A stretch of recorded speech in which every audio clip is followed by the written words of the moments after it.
I went under anesthesia believing my biggest problem was the surgeon's scalpel, but I woke up to find my entire life had been liquidated. While I lay unconscious, my parents sold my condo a home worth $425,000, claiming they were protecting me from stress. They thought they had stripped me of everything, leaving me helpless. They were wrong. They did not know about the other house, the one they could not touch. I measured my sanity and credit scores and equity. For 7 years, I had been rebuilding a life that felt constantly on the verge of collapsing. Brick by frantic brick, I was 33 years old, and I had finally reached a place where I could breathe without feeling the crushing weight of impending disaster. My condo was not just a box of drywall and glass. It was the physical proof that I was competent. It was a 2-bedroom unit in a gentrifying neighborhood, valued at $425,000, and every month that I paid the mortgage. I felt a little less like the scared girl who had graduated college with nothing but debt and bad advice. That was why I ignored the pain in my side for 3 weeks. It started as a dull ache, something I could explain away as stress or a pulled muscle from the gym. I told myself I could not afford downtime. I had deadlines. I had a performance review coming up.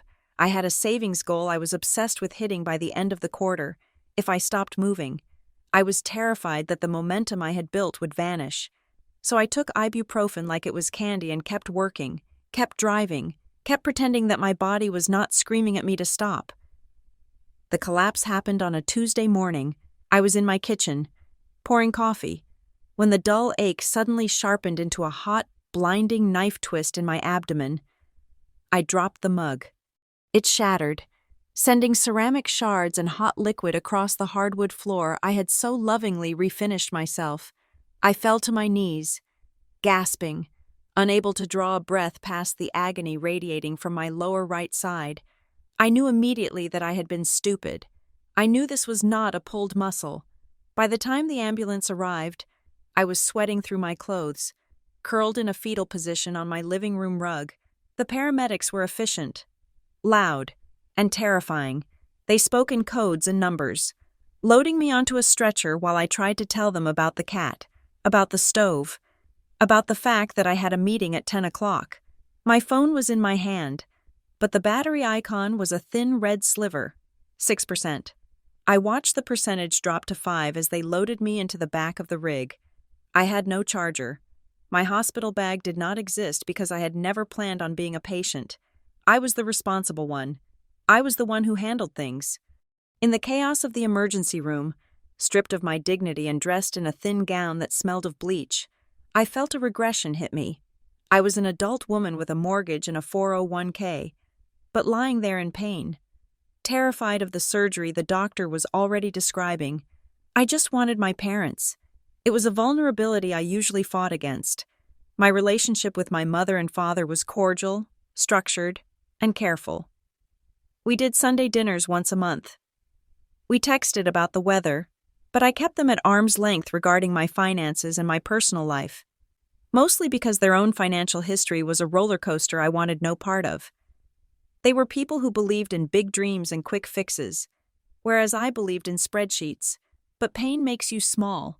I called them with 3% battery life remaining. "Mom, I am at St. Jude's," I said, my voice shaking. "It is my appendix. They have to operate immediately. My phone is dying. I need you." I heard the shift in her voice instantly.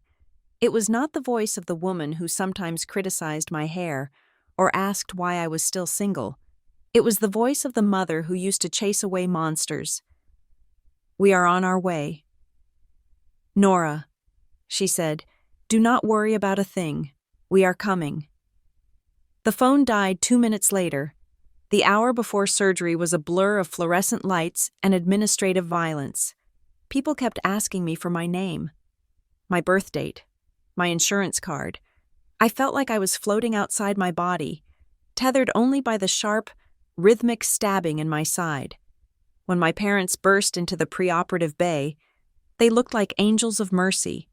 My mother, Sarah, was pale but composed, clutching her purse like a shield. My father, Robert, looked flushed, his eyes darting around the room, assessing the equipment, the doctors, the situation. "Oh, honey," my mother said, rushing to the bedside. She smoothed the hair back from my forehead, her hands cool and dry. "You look exhausted. I am scared," I admitted, the words feeling heavy on my tongue.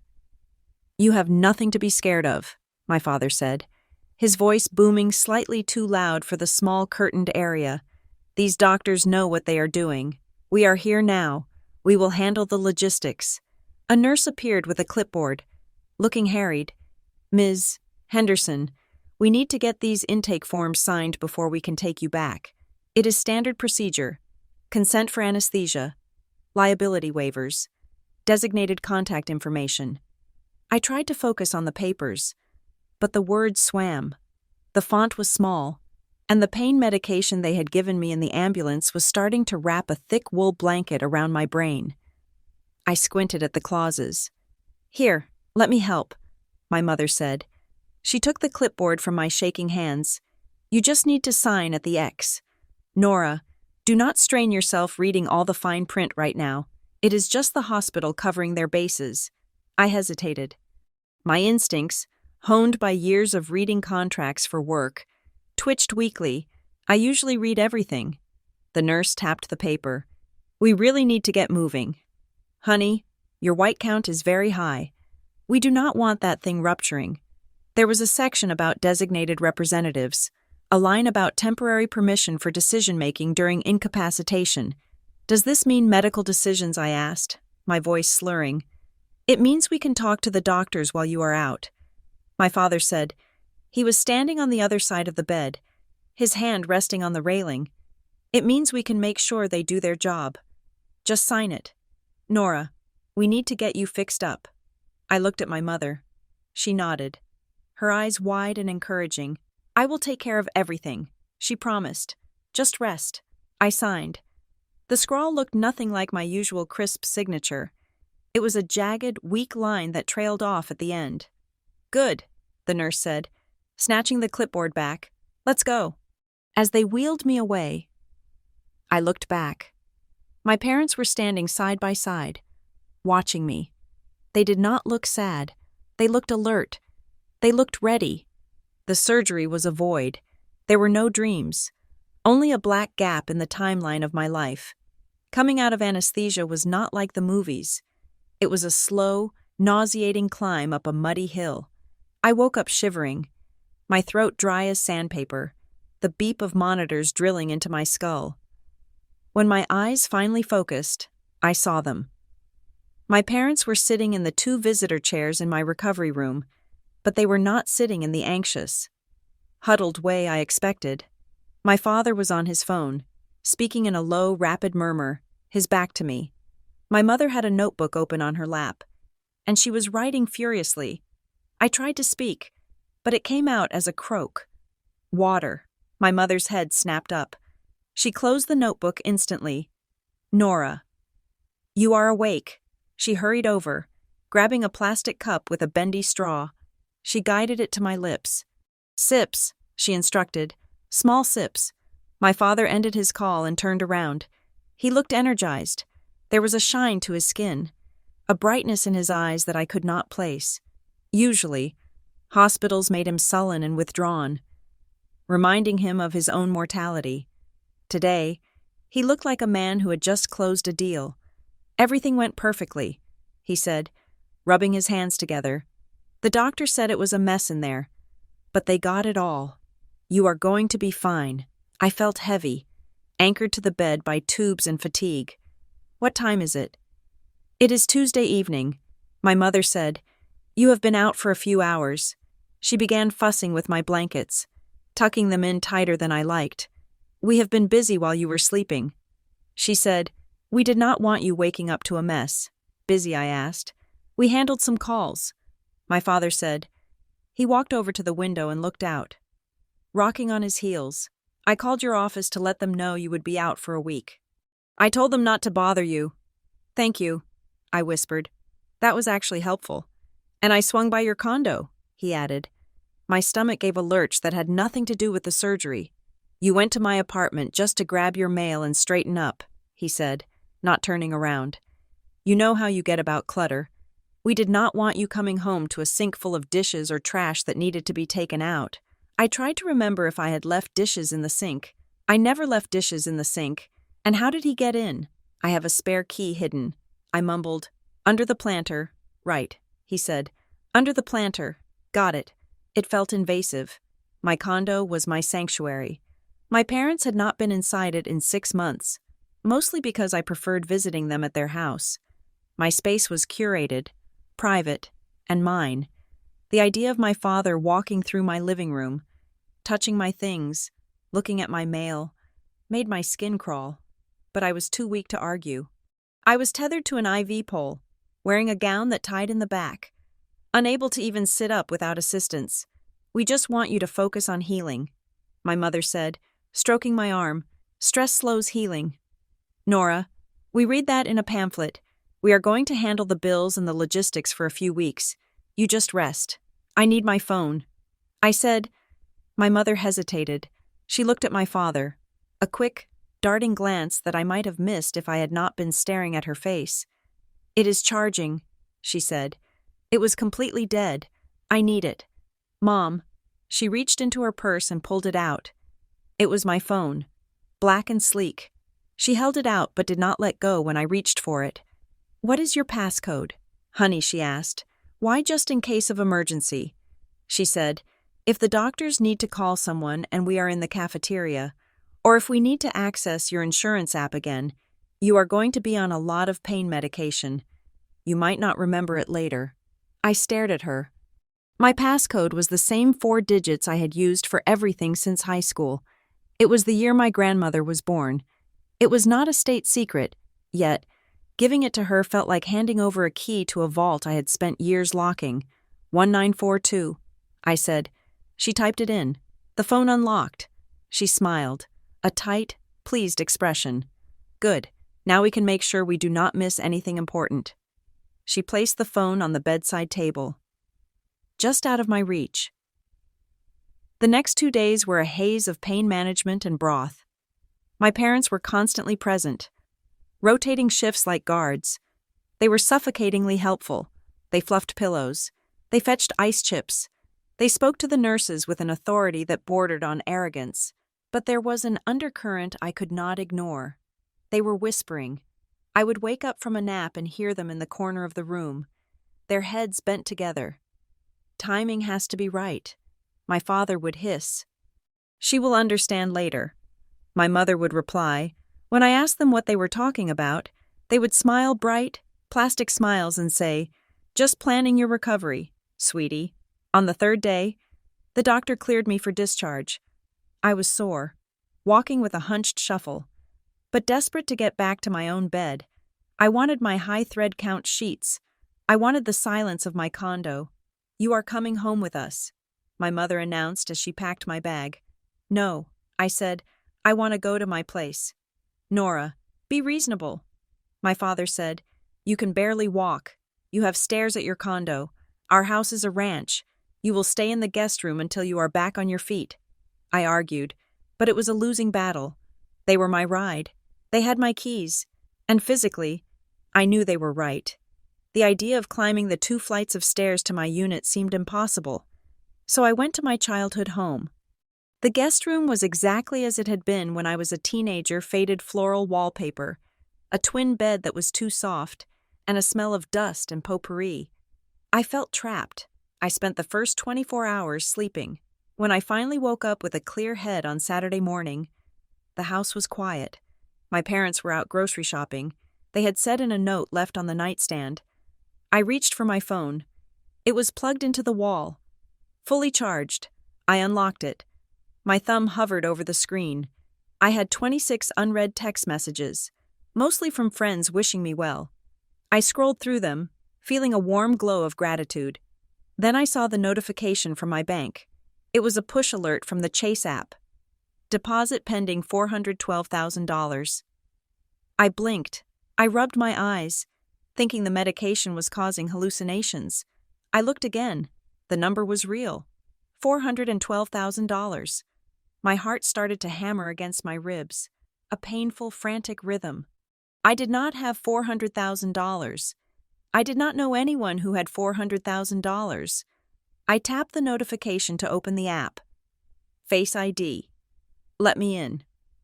The account balance stared back at me, obscene and impossible. But before I could even process the deposit, I saw the activity below it. Outgoing wire transfer $150,000. Outgoing wire transfer $100,000. Outgoing wire transfer $85,000. Outgoing payment $77,000. The transfers were dated yesterday. They were labeled with vague codes. Debt Solve, LLC, Global Holdings Incorporated, Rapid Pay Services. My hands started to shake so violently I almost dropped the phone. The balance was nearly zero again. Money had flowed in and flowed out like a tidal wave, leaving wreckage in its wake. This is fraud. I whispered to the empty room. Someone hacked me. I scrambled to find the source of the deposit. The transaction detail was sparse. Escrow disbursement, HMI 5, 04 Oak Street. I froze. 04 Oak Street was my address. It was my condo. The room seemed to tilt. Escrow disbursement. That term only appeared when property changed hands. I closed the banking app and opened my email. Nothing. No alerts from Redfin. No emails from my mortgage lender. I checked the trash folder. Empty. I checked the archive. Then I went to the browser. I typed in the URL for my HOA portal. I needed to see my dues status. If this was a mistake, the HOA portal would show me as the owner. I entered my username and password. Error account deactivated. Contact administrator. I tried again. Same error. I felt bile rising in my throat. I opened a new tab and went to the county clerk's website. It was a public record search. I had used it 100 times when I was researching the neighborhood before I bought the place. I typed in my address, 5504 Oak Street, Unit 2B. The search wheel spun for an agonizing 10 seconds. Then the record popped up. Owner LK Property Ventures, LLC. Sale date. October 14th. Status closed. October 14th was the day of my surgery. I sat on the edge of the twin bed, the phone slipping from my sweaty fingers onto the quilt. I could not breathe. My chest felt like the stitches were tearing open. Sold. My home. My sanctuary. The only thing I owned that truly mattered. It was gone. I heard the front door open downstairs. The cheerful chime of my mother's voice. The heavy thud of grocery bags hitting the counter. I stood up. The pain in my abdomen was sharp, but the cold fury spreading through my veins numbed it. I walked out of the room, holding the wall for support. I made my way down the hallway, my bare feet silent on the carpet. I found them in the kitchen. My mother was unpacking a carton of eggs. My father was opening a bottle of wine at 10 in the morning. They looked up as I entered. Nora. My mother chirped. You are up. You should be resting. Honey, do you want some scrambled eggs? I held up my phone. The screen was still glowing with the county clerk's website. What did you do? I asked. My voice was very quiet, very steady. My father froze.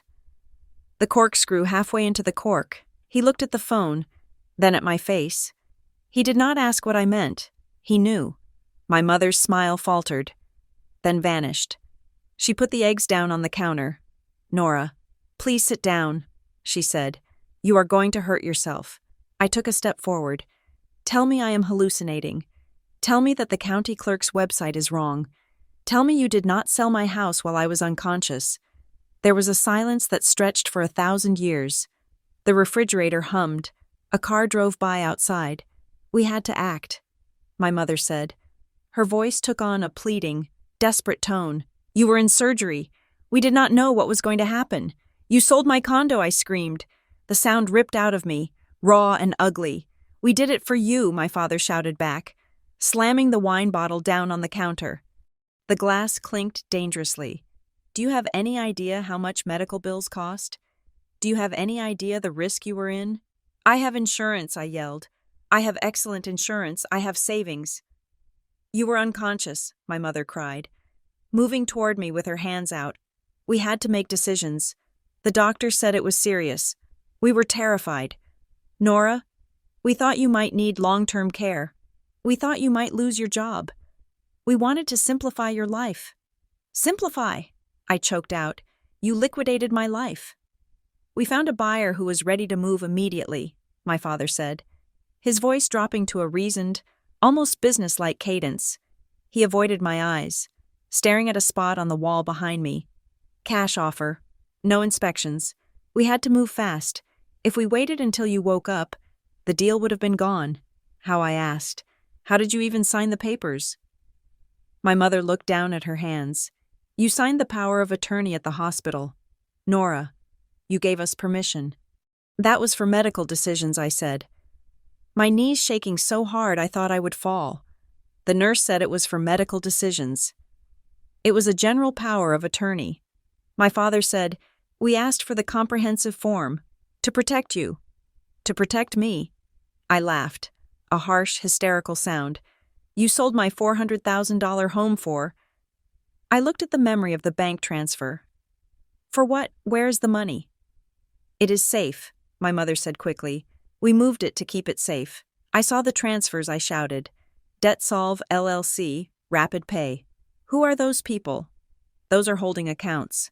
My father lied. I knew he was lying. I had seen him lie to contractors, to landlords, to IRS agents. I knew the specific tilt of his chin when he was trying to bullshit his way out of a corner. You stole it. I said, you sold my house and you took the money. We did not steal anything, my father roared. He stepped toward me, his face flushing red. We are your parents. We raised you. We fed you. Everything you have is because of us. We made a strategic decision to protect the family assets. My assets, I whispered, not family assets. Mine. You told us years ago, my mother said, tears streaming down her face now. She was crying, but it felt performative. You said, Mom, Dad, if anything ever happens to me, handle it. You said that. Nora. I was 22, I said. I was talking about if I died, I didn't die, I had an appendectomy. We did not know that at the time, she sobbed. I looked at them, really looked at them. They were not the parents I had called from the ambulance. They were strangers. They were desperate, dangerous strangers who had waited for a moment of weakness to strip me clean. I need to go. I said. I turned toward the door. You cannot drive. My father yelled. You are on narcotics. I am calling the police. I said, reaching for the keypad on my phone. My mother lunged forward and grabbed my wrist. Her grip was surprisingly strong. Nora, stop. Do not do this. Think about what you are doing. We are your family. This is a misunderstanding. We can fix it. We can buy it back. It is already closed, I said, yanking my arm away. The record says closed. The buyer needed it fast. My father muttered. He looked defeated. Smaller than he had been a moment ago. He needed it that day. Who is the buyer? I asked. My father did not answer. I looked at the phone again. LK Property Ventures, LLC. I backed away from them, step by step, until my back hit the wall of the hallway. I felt sick, physically and spiritually. My condo was gone. My equity was gone. My parents were thieves, and I was trapped in their house, wearing borrowed pajamas, with a healing incision in my stomach and nowhere to go. Get out of my way, I said to my mother, who was blocking the path to the front door. Nora, please, she wept. I walked past her. I opened the front door and stepped out onto the porch. The air was cold, biting through my thin clothes. I did not have a car. I did not have keys to a home that was mine anymore. I sat down on the cold concrete steps and stared at the suburban street. I dialed the only number I could think of, my best friend. Julie. Pick up, I whispered. Please pick up. She answered on the second ring. Hey, survivor. How is the recovery? They sold it, I said, my voice breaking. Julie. They sold my condo. What, who, my parents? They sold it while I was asleep. There was a silence on the line. Then Julie said, simply, "I am coming to get you." I sat there, shivering, waiting for headlights to appear around the corner. I closed my eyes and tried to picture my living room the way the morning light hit the bamboo floors, the specific shade of gray I had painted the accent wall. It was gone. But as I sat there, a strange, fragmented memory surfaced. A memory of a letter I had received 3 years ago, a thick envelope from a law firm in a town I had never visited. I had thrown it in a box of to-be-filed paperwork and forgotten it. Something about a great aunt. Something about a deed. I opened my eyes. My parents had taken the condo. They had taken the money. They thought they had cleaned me out, but they didn't know about the other house. I stared at the driveway where my father's car was parked, a car that looked newer than I remembered, perhaps leased with money that belonged to me. This wasn't over. It was just starting. I heard the rumble of Julie's car in the distance. I stood up, wincing at the pain in my side. I wiped the tears from my face. I would not let them see me cry again. I checked my phone one last time. I took a screenshot of the bank transfer. I took a screenshot of the county clerk's record. Then I walked down the driveway, away from the house where I grew up, and toward the war that was waiting for me. Julie drove me back to my parents' house the next morning. It felt like a surrender, but it was a tactical retreat. I had spent the night on her couch, shivering through a fever that had nothing to do with infection and everything to do with shock, only to realize at 3 a.m. that I had nothing.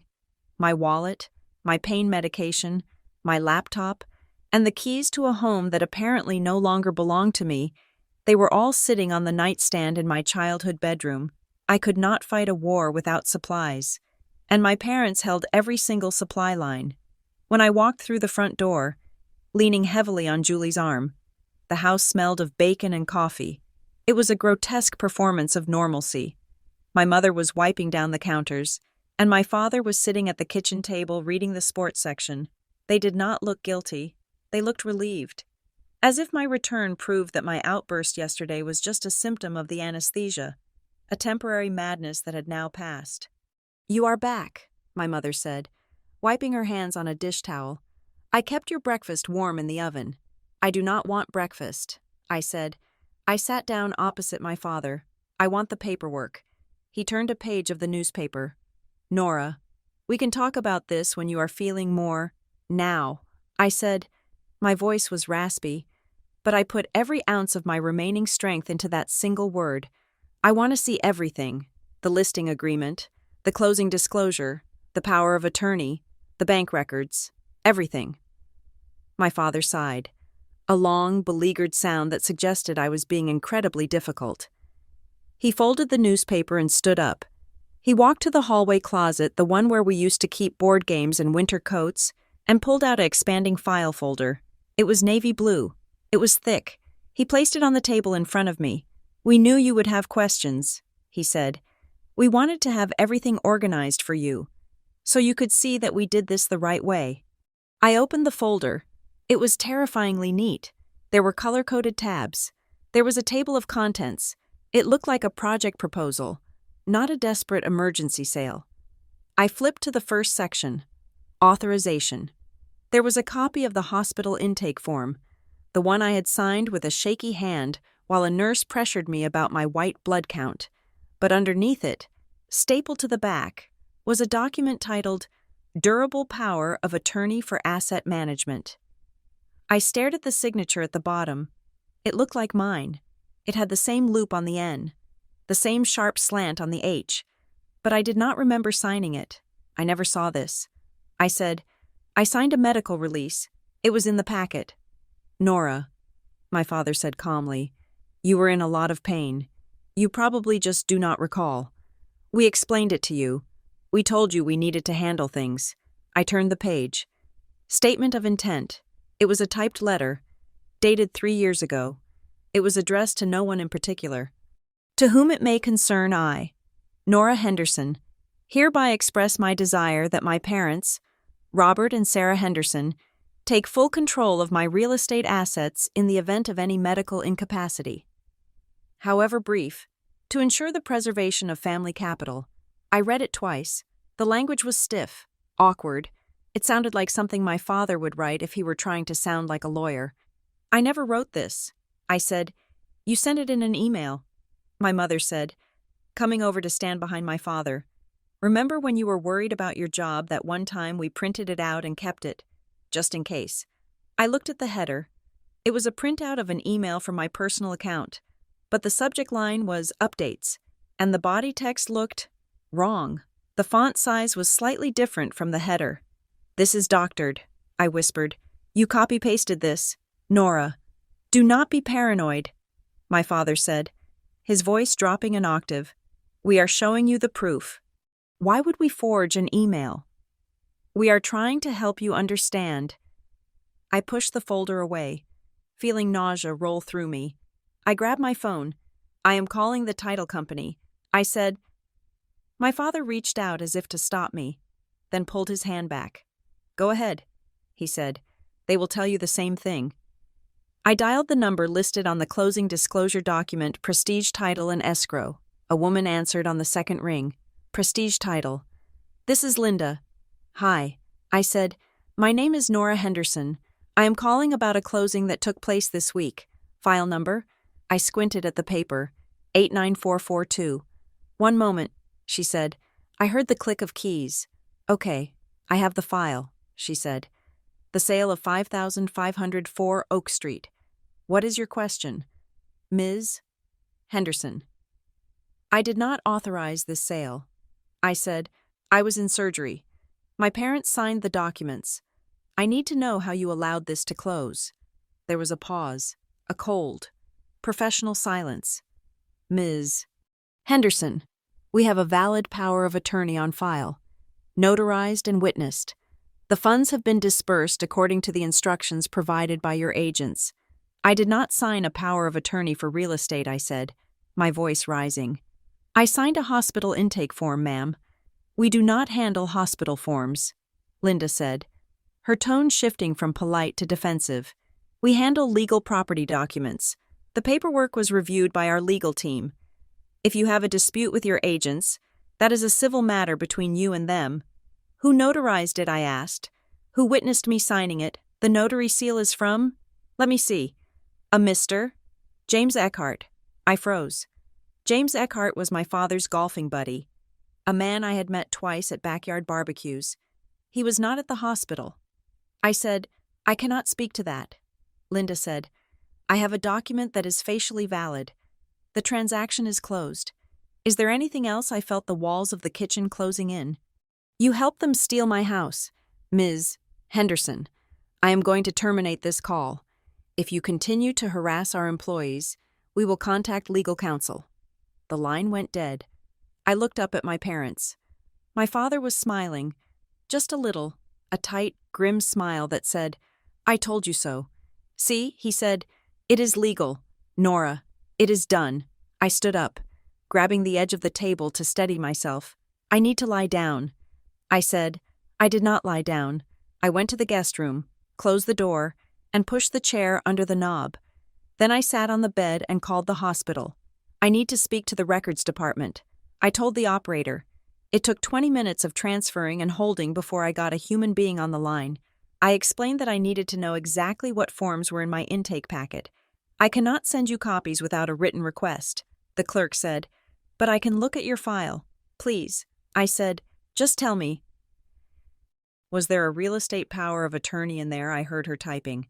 "I see a standard HIPAA release," she said, "a consent to treat, a notification of patient rights. Yes. There is a handwritten note here in the margin of the intake summary." "What does it say?" "It says, patient's mother requested copies of all signature pages immediately post-intake. Very persistent." My stomach dropped. "Does the hospital provide notary services for real estate?" I asked. "No, honey." The clerk said, "We are a hospital. We do not do real estate." "Thank you," I said, and hung up. I sat there in the dim light of the guest room, piecing it together. They had gotten me to sign a stack of papers while I was delirious with pain. They had likely slipped the power of attorney in between the liability waiver and the insurance form. Then, my father had taken the signed document to his friend James, who had stamped it without ever seeing me. It was fraud. It was forgery. But it was buried under layers of bureaucracy and facial validity. For the next 3 days, I was a prisoner. My body refused to cooperate with my rage. The surgery had been invasive, a perforated appendix, more complicated than a standard removal, and the recovery was brutal. I could barely walk to the bathroom without doubling over. I could not drive. I could not lift anything heavier than a milk jug. I was trapped in the house where I grew up, but it felt like a foreign country where the customs were hostile. My parents controlled the environment with a suffocating benevolence. My mother brought me soup every 3 hours. She fluffed my pillows, but she also met the mail carrier at the driveway every day. "Is there any mail for me?" I asked on Wednesday, when I saw her walking back up the path with a stack of envelopes. "Just junk," she said, tossing the whole pile into the recycling bin before I could see it. I tried to walk out to the bin later, but the lid was heavy, and lifting it sent a bolt of fire through my incision. I had to lean against the garage wall. Gasping, defeated by a piece of plastic, they controlled the food. They controlled the information. And I began to suspect they were controlling the internet. When I tried to log into my investment account on my phone, the connection timed out, over and over. But when I switched to data, the signal in the bedroom was mysteriously dead, a dead zone that had never existed before. I felt paranoia creeping in like a fog. Was I imagining it? Was the Wi-Fi just spotty? Or were they actively blocking me from seeing where the money had gone? My best friend Julie came to visit on Thursday. My mother tried to stop her at the door, claiming I was sleeping and needed rest, but Julie pushed past her with a determined glare. She found me sitting up in bed, surrounded by the neatly organized folder my parents had given me. I was highlighting inconsistencies in the emails. "You look like hell," Julie said, sitting on the edge of the bed. "I feel like hell." I said, "Did you call a lawyer?" she asked. I hesitated. The folder lay open on my lap. The statement of intent. The emails. I'm still trying to figure it out. I said, maybe I did tell them something years ago that they misinterpreted. Maybe they really did panic. "Nora," Julie said, grabbing my hand, "stop. They sold your house. They forged a notary seal. This is not a misunderstanding. This is a felony. But they are my parents." I said, the words tasting like ash. "If I hire a lawyer, I am declaring war. I am saying that my father is a criminal. I am saying my mother is an accomplice. If I do that, there is no going back." "There is already no going back," Julie said. "They burned the bridge. You are just standing in the ashes pretending it is still there." She reached into her purse and pulled out a business card. "This is a guy my cousin used. He specializes in property disputes. He is not nice. He is expensive. But he is good. Call him." I took the card. Marcus Thorne, Esquire. The font was sharp, aggressive. "I will think about it."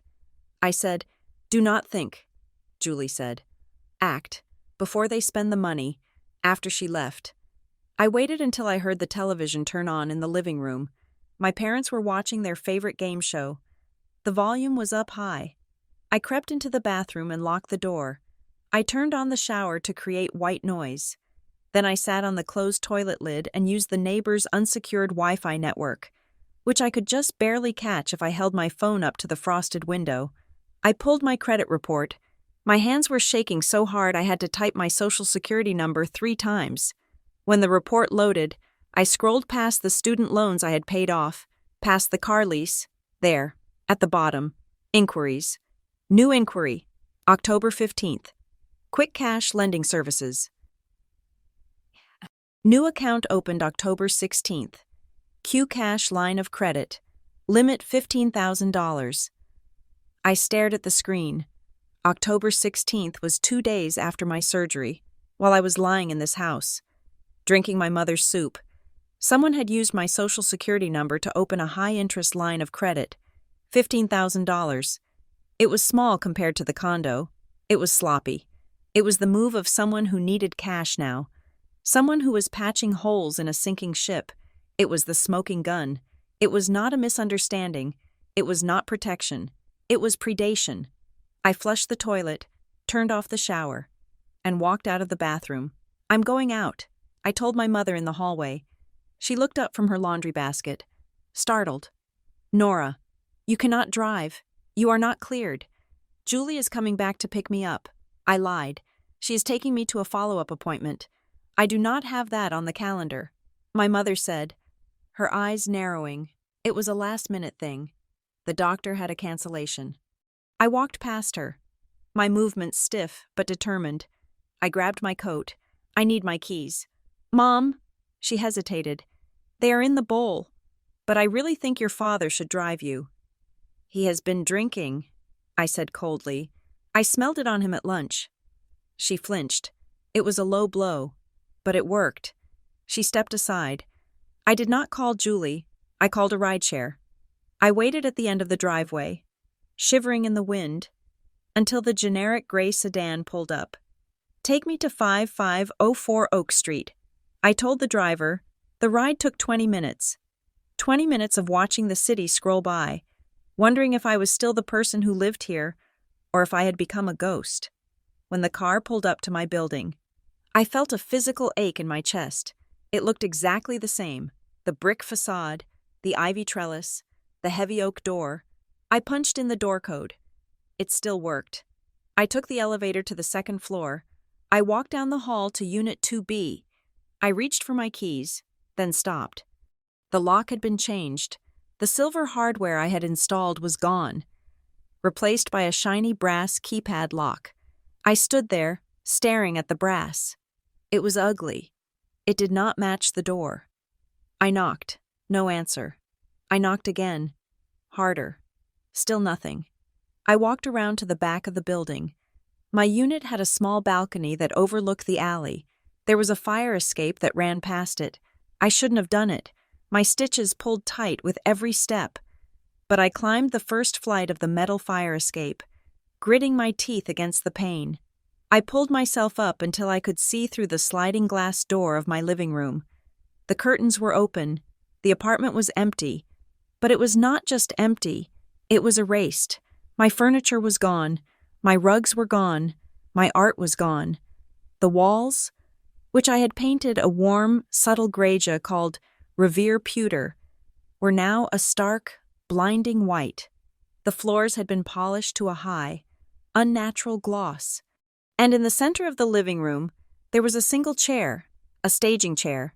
Beside it, a fake plant. It looked like a model unit in a new development.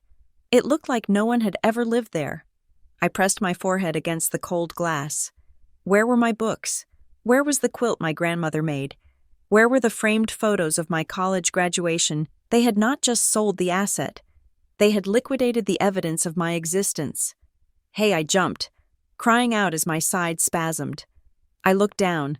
Mrs. Higgins from Unit 2A was standing on her balcony below, holding a watering can. Nora, she called out, squinting up at me. Is that you, Mrs. Higgins? I gasped. Hi, honey, what are you doing on the fire escape? You look like death warmed over. I climbed down, slowly, carefully. Mrs. Higgins met me at the bottom of the stairs. She was a retired librarian who knew everything that happened in the building. I lost my keys. I lied. She looked at me shrewdly. She saw the hospital bracelet I had forgotten to cut off. She saw the way I was holding my side. I thought you moved out, she said. I saw the movers last week. Movers, I asked. Big truck. 2 men in a truck. Your parents were directing them. When I asked, when was this last Tuesday? She said, the day after Columbus Day, the day of my surgery. They had movers there while I was in the OR. They had scheduled it beforehand. And your mother, she was so sweet, Mrs. Higgins continued. She told me you were moving back to the suburbs to be closer to family. She said you finally decided to settle down. I felt like I was going to vomit. Did you see anyone else? I asked. Oh, just the real estate agent, she said. That slick fellow. He was here a lot. I'd say 3 or 4 times in the weeks before you left. Weeks, I repeated. Mrs. Higgins nodded. I saw him with your father in the lobby.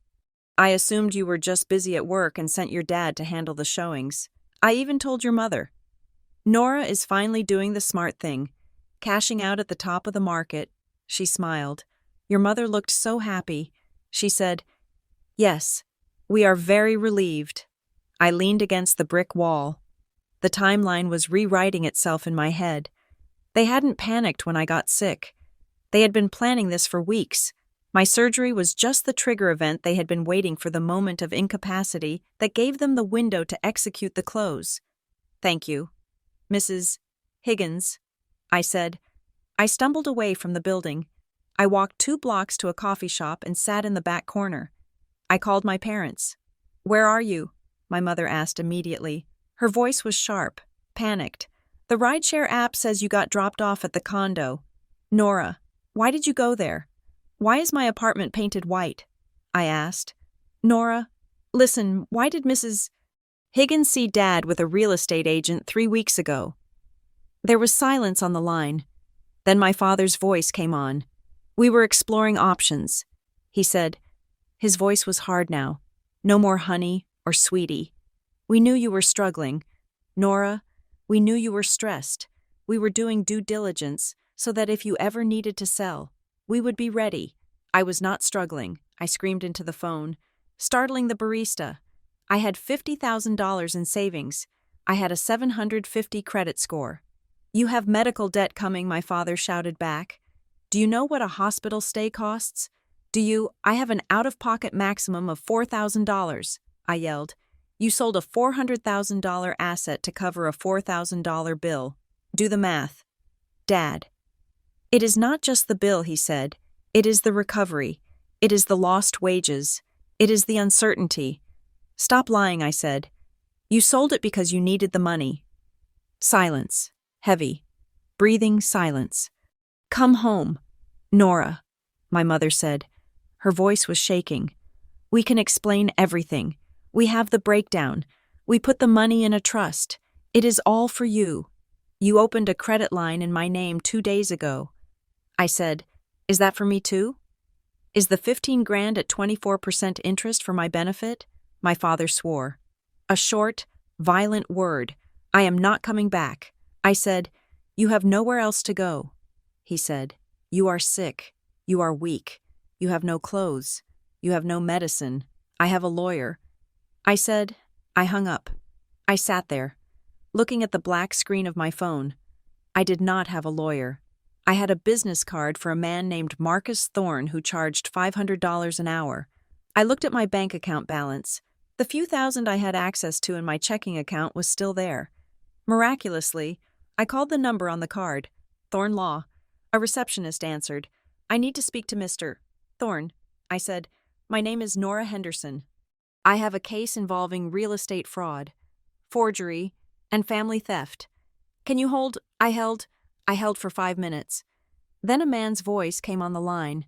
It was deep, gravelly, and sounded like it had no patience for tears. This is Thorne. Talk to me. My parents sold my condo while I was in surgery. I said, They used a power of attorney I didn't knowingly sign. They staged the unit before I was even sick, and they just opened a credit line in my name. Thorne was silent for a moment. How much was the condo, he asked. $425. And the parents? Do they have assets? They own a house. My father has a business. I heard the scratch of a pen on paper. I can see you tomorrow at 9, Thorne said. Bring everything you have. The folder they gave you, the text messages, the credit report, everything. I don't have the folder. I said, It's at their house. Then go get it. Thorne said. And Ms. Henderson? Yes. Don't let them see you take it. I hung up. I had to go back. I had to go back into the trap. I ordered another rideshare. As the car drove me back toward the suburbs, back toward the house that was no longer a home but a crime scene, I felt a strange coldness settle over me. The grief was there, heavy and suffocating. The realization that the people who were supposed to love me most had looked at me and seen a payday. But underneath the grief, there was something else, a sharp, clear clarity.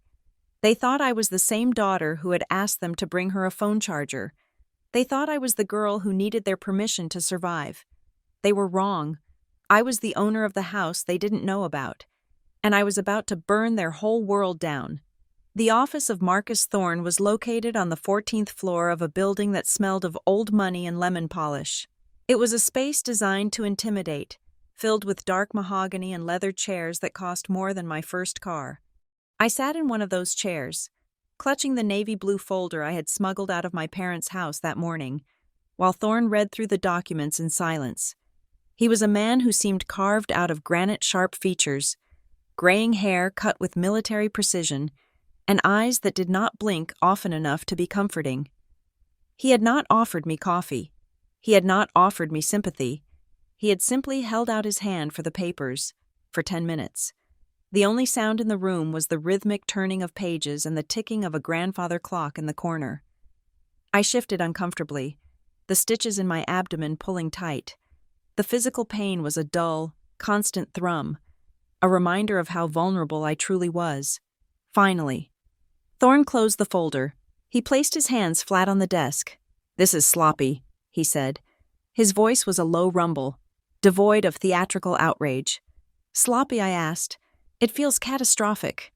Thorne tapped the statement of intent with a manicured fingernail. "The text on this document does not match the header. It is a cut-and-paste job, amateur hour, and the signature on the power of attorney." He looked at me. "It has a tremor, a hesitation at the peak of the capital N. You did not sign this, Ms. Henderson.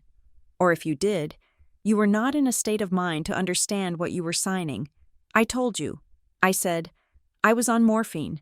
I thought I was signing a HIPAA release." Thorne nodded, but his expression remained grim. "The sale itself is not the most alarming detail here. Nora, property gets sold improperly all the time. We can unwind a sale. We can sue for damages.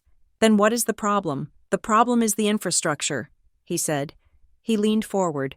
"To execute a sale this fast, with a buyer this specific, requires more than just a signature. It requires access, identity verification, security questions, banking passwords. Your parents did not just sell a condo. They assumed your identity." I felt a cold shiver crawl down my spine. "They are my parents," I whispered. The defense automatic, even though I knew it was weak. "They know my mother's maiden name. They know my first pet." Thorne's eyes narrowed. "This goes beyond security questions. They accessed your digital life. They rerouted your mail. They blocked your notifications. This was a siege, and the fact that they did it so quickly suggests they have been preparing for this access for a long time." He opened a drawer and pulled out a yellow legal pad. "We are going to sue," he said. "We are going to file a lis pendens on the property to cloud the title, effectively freezing it so it cannot be resold. But that is the legal battle. You have an immediate personal battle to fight. What do I do?" "You become a ghost," Thorne said. "You lock it all down. Today, right now, you freeze your credit with all 3 bureaus. You change every password you have ever created: email, banking, social media, your pharmacy account. You set up 2-factor authentication, but not to your phone. Buy a burner phone. Use that number. If they have your SIM card cloned or access to your cloud, they are seeing your verification codes." I stared at him. "A burner phone." "Ms. Henderson," he said, his voice hardening. "You are looking at this like a family dispute. You need to look at it like a hostile corporate takeover, because that is what it is.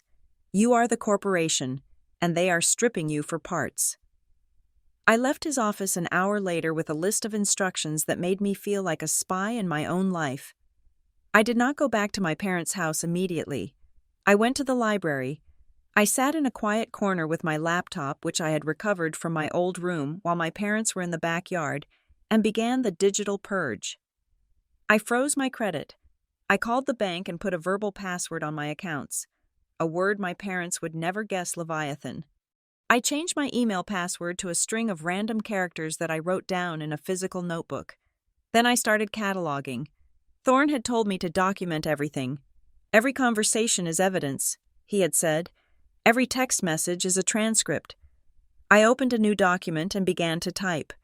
I wrote down the conversation in the kitchen, the comment about medical risks, the lie about the buyer needing it fast. As I typed, I felt a strange dissociation. I was writing about people named Robert and Sarah, not Mom and Dad. I was turning them into characters in a legal brief. It hurt, a sharp, grieving ache that sat right next to my physical pain. But I forced myself to keep typing. Then I turned my attention to the buyer. LK Property Ventures, LLC. Thorne had mentioned that the name was generic, a shell designed to mask the true owner. I pulled up the state business registry. The LLC had been formed 6 months ago. The registered agent was a lawyer I had never heard of. The mailing address was a suite number in a strip mall on the south side of the city. I plugged the address into Google Maps. It was not a corporate office.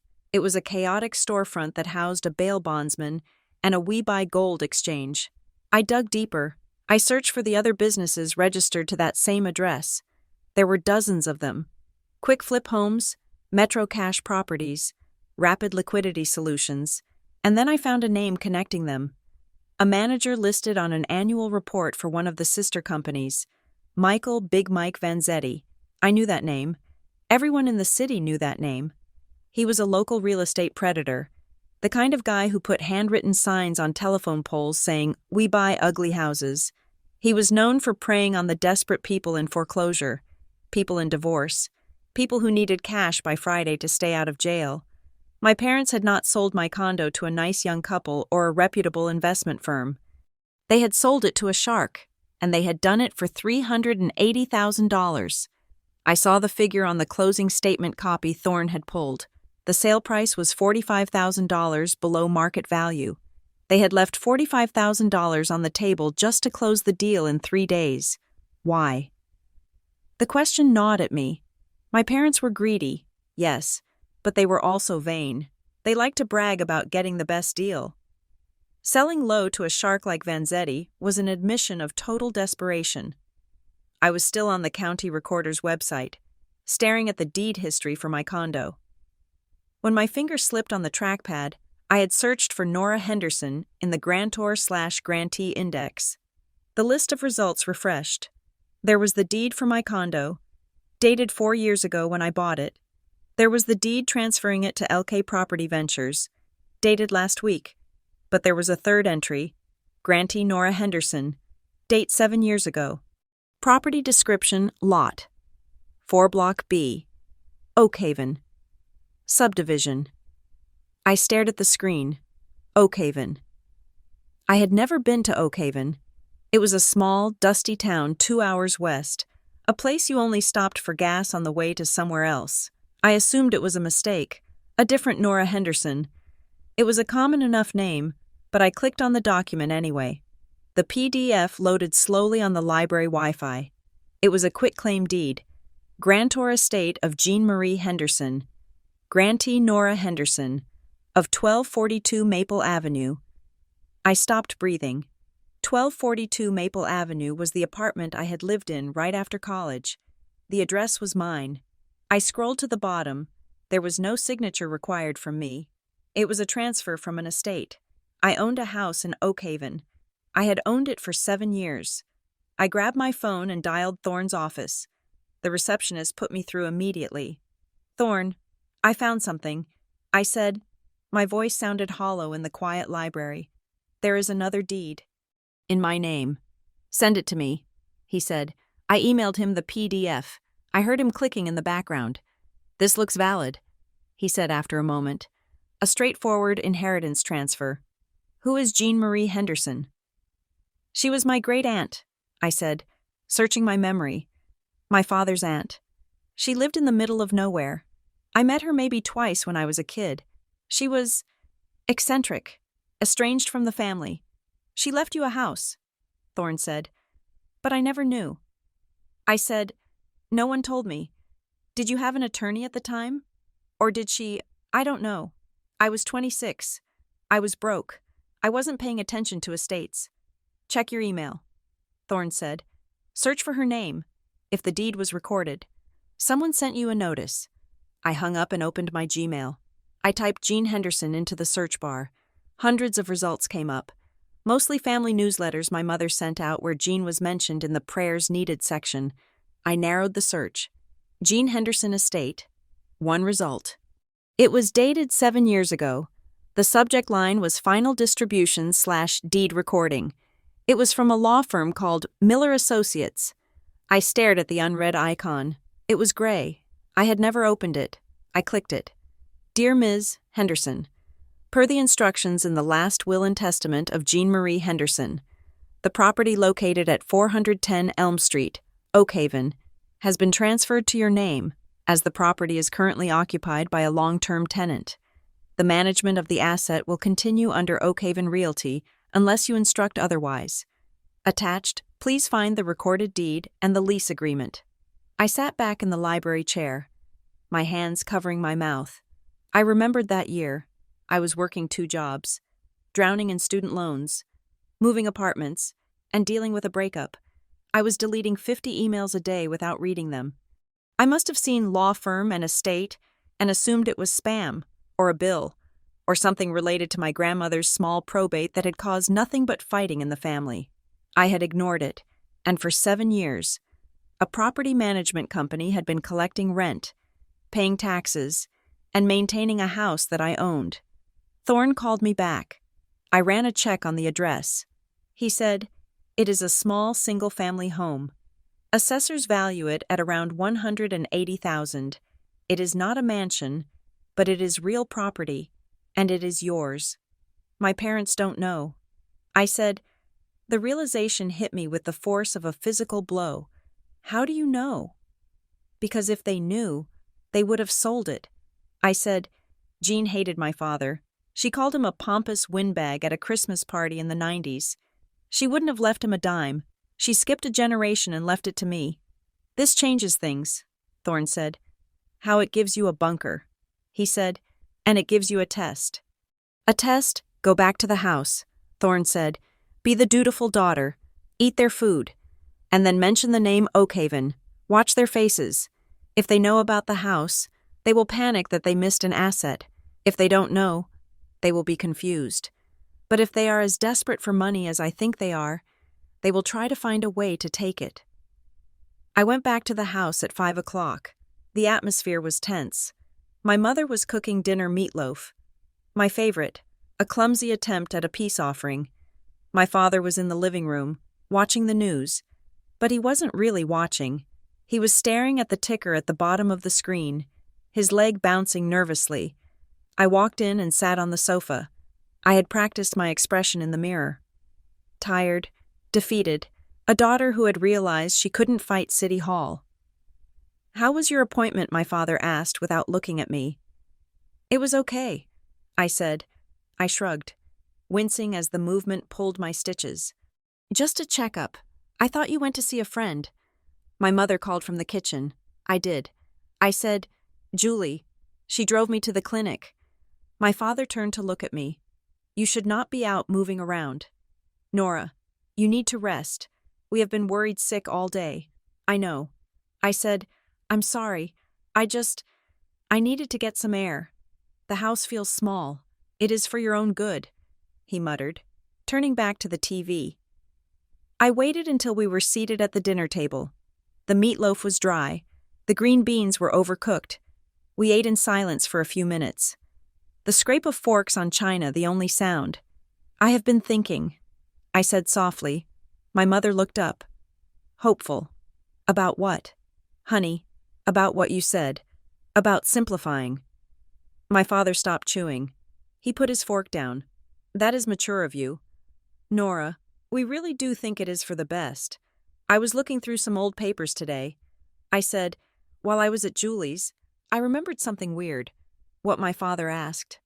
His eyes were sharp, alert. "Do you remember Aunt Jean?" I asked. My father scoffed.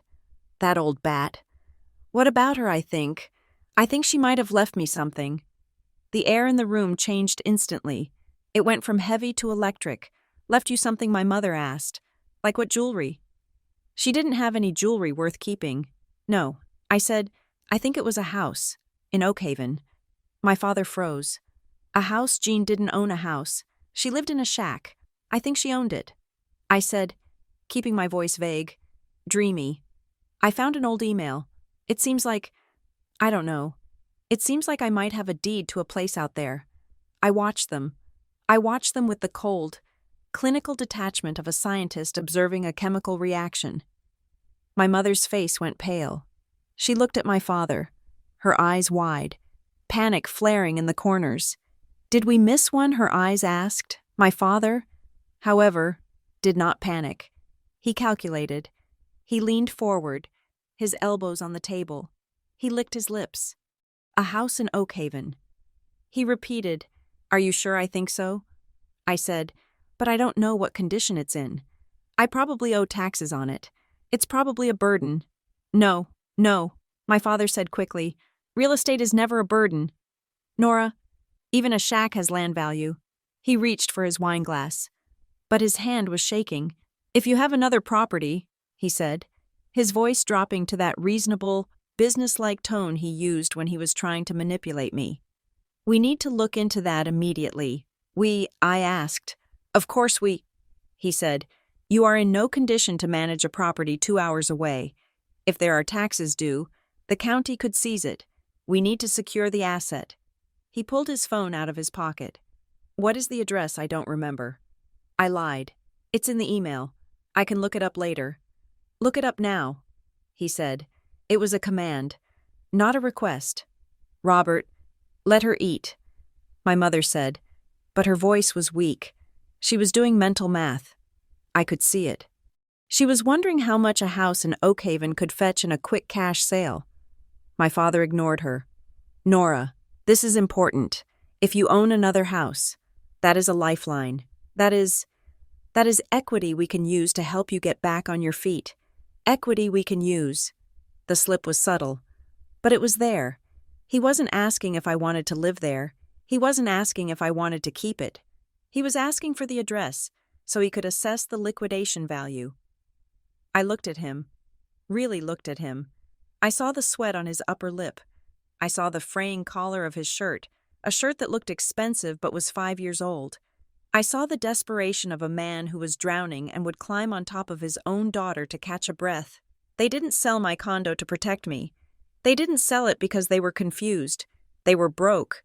They were catastrophically, terrifyingly broke, and they had viewed me not as a child to be nurtured, but as a piggy bank to be smashed. "I don't have the password to my email," I said. "I changed it today. I have to reset it." My father slammed his hand on the table. The silverware jumped.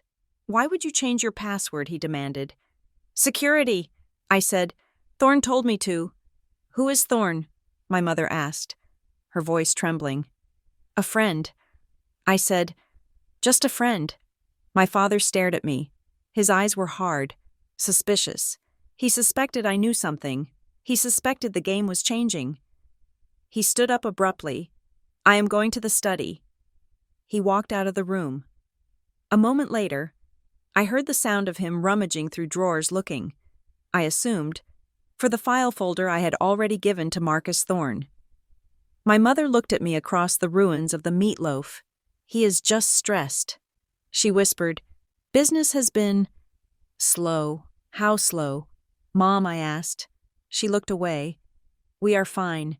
We just need to bridge the gap. Everything will be fine." She stood up and started clearing the plates, her movements jerky and fast. I sat there, feeling the second set of keys in my pocket. The keys to the rental car I had parked 3 blocks away, just in case.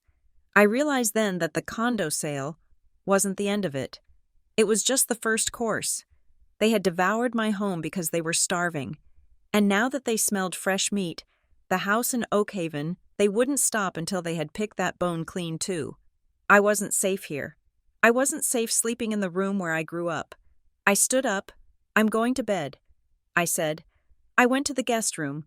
I wedged the chair under the doorknob again. I didn't sleep. I packed the few clothes I had washed into a grocery bag. I put my laptop in its case. I waited until the house was silent, until the blue light of the TV in their bedroom turned off. Then I opened the window. It was a first-floor room. The screen popped out easily.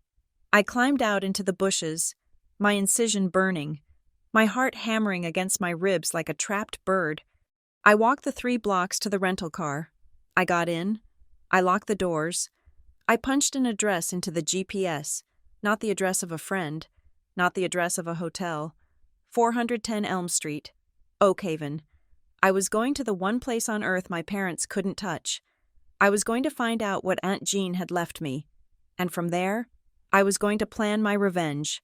The drive to Oak Haven took 2 hours, but it felt like a crossing between worlds.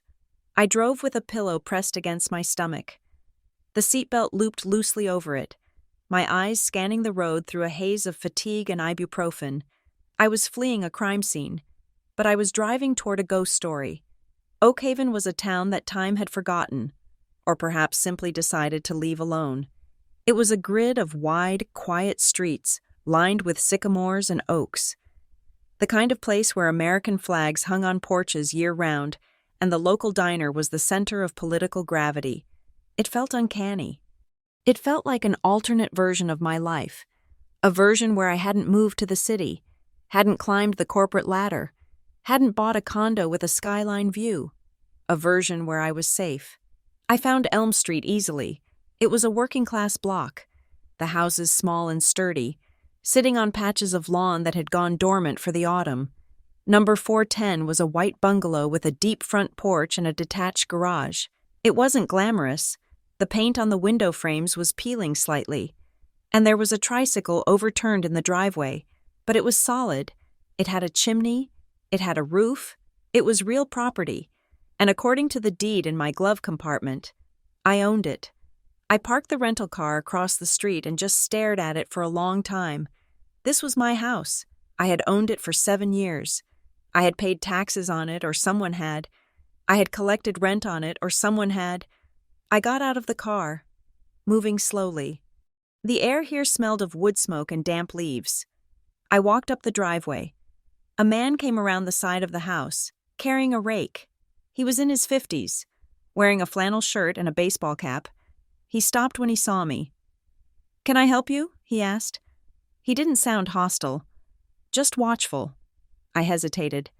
"Hi, I am Nora Henderson." The man's face cleared instantly. He smiled, leaning the rake against the fence.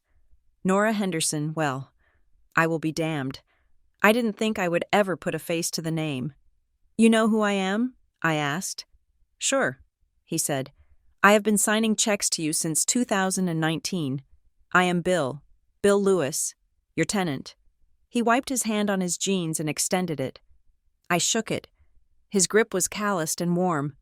"I hope nothing is wrong," Bill said, his smile fading slightly. "I sent the rent on the 1st. Just like always. No, nothing is wrong," I said. "I am just checking in, inspecting the property."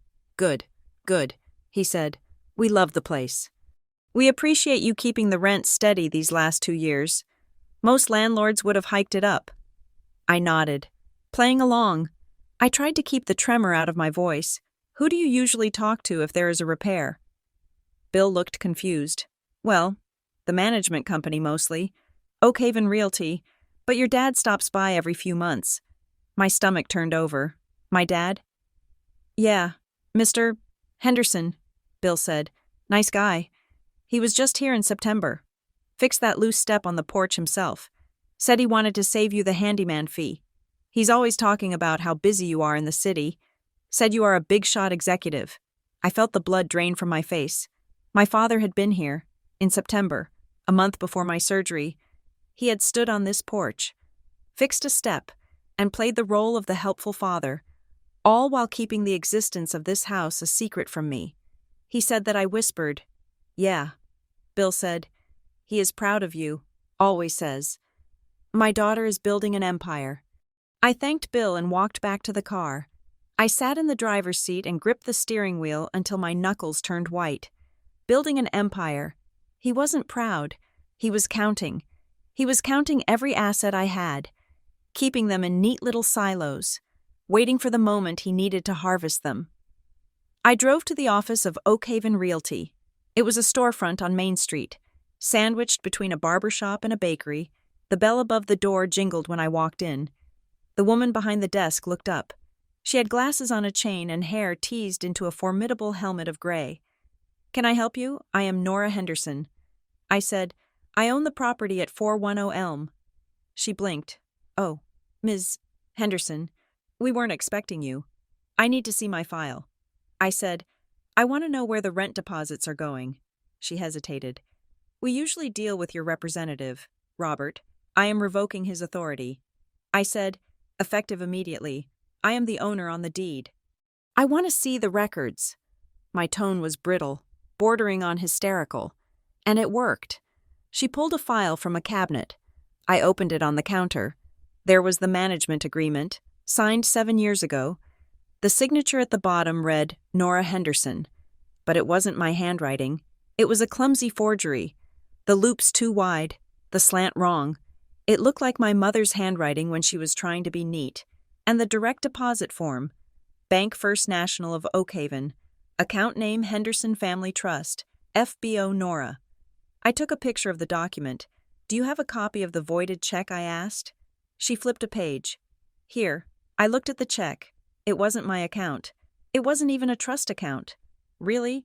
It was a joint checking account in the names of Robert and Sarah Henderson, with a DBA doing business as Henderson Family Trust. They had funneled 7 years of rent, $1,200 a month into their own pockets. That was over $100,000. I walked out of the realty office and vomited into a trash can on the corner. It wasn't just the condo. It was everything. My entire financial life was a lie they had constructed around me. I called Marcus Thorne from the car. I found it. I said, my voice was raspy, they have been collecting the rent. For 7 years. They forged my signature on the management contract. Thorne did not sound surprised. He sounded vindicated. Send me the photos, he said. What do I do? I asked. You come back, he said, and we file. But first, we need to know where the money went. 100 grand doesn't just vanish. If they stole that, plus the condo money. Nora, they are in a hole deeper than we thought. I drove back to the city that night. I didn't go to my parents' house. I went to Julie's apartment.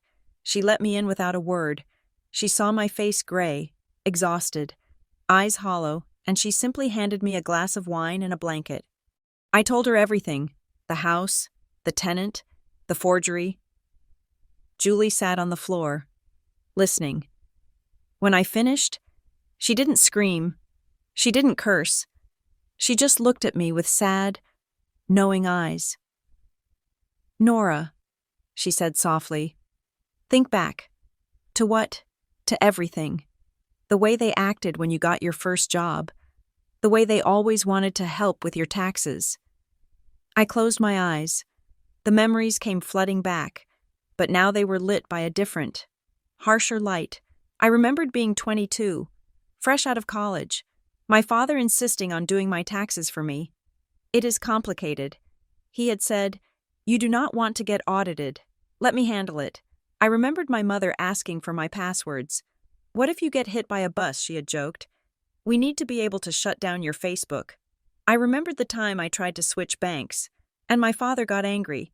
He said the local credit union was unsafe and insisted I stay with the big bank where he knew the manager. They weren't protecting me. They were grooming me. They were training me to be passive.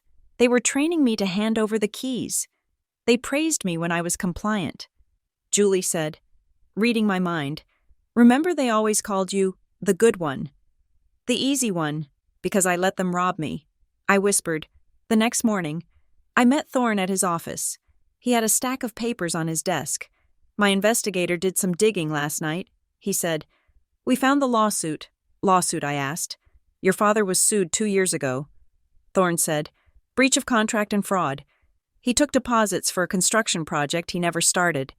The judgment came down last month. How much? $350,000. Thorne said, plus legal fees. I stared at the number. It was almost exactly the net proceeds from my condo sale. He was facing jail time if he didn't pay. Thorne said, or at least a complete seizure of his own assets. But he didn't have any assets. He has been leveraged to the hilt for a decade. So he took mine. I said, he took yours. Thorne agreed. The timeline matches perfectly. The judgment was finalized on October 1st. You went into the hospital on October 14th. They saw an opening, and they took it. And the LLC. The buyer.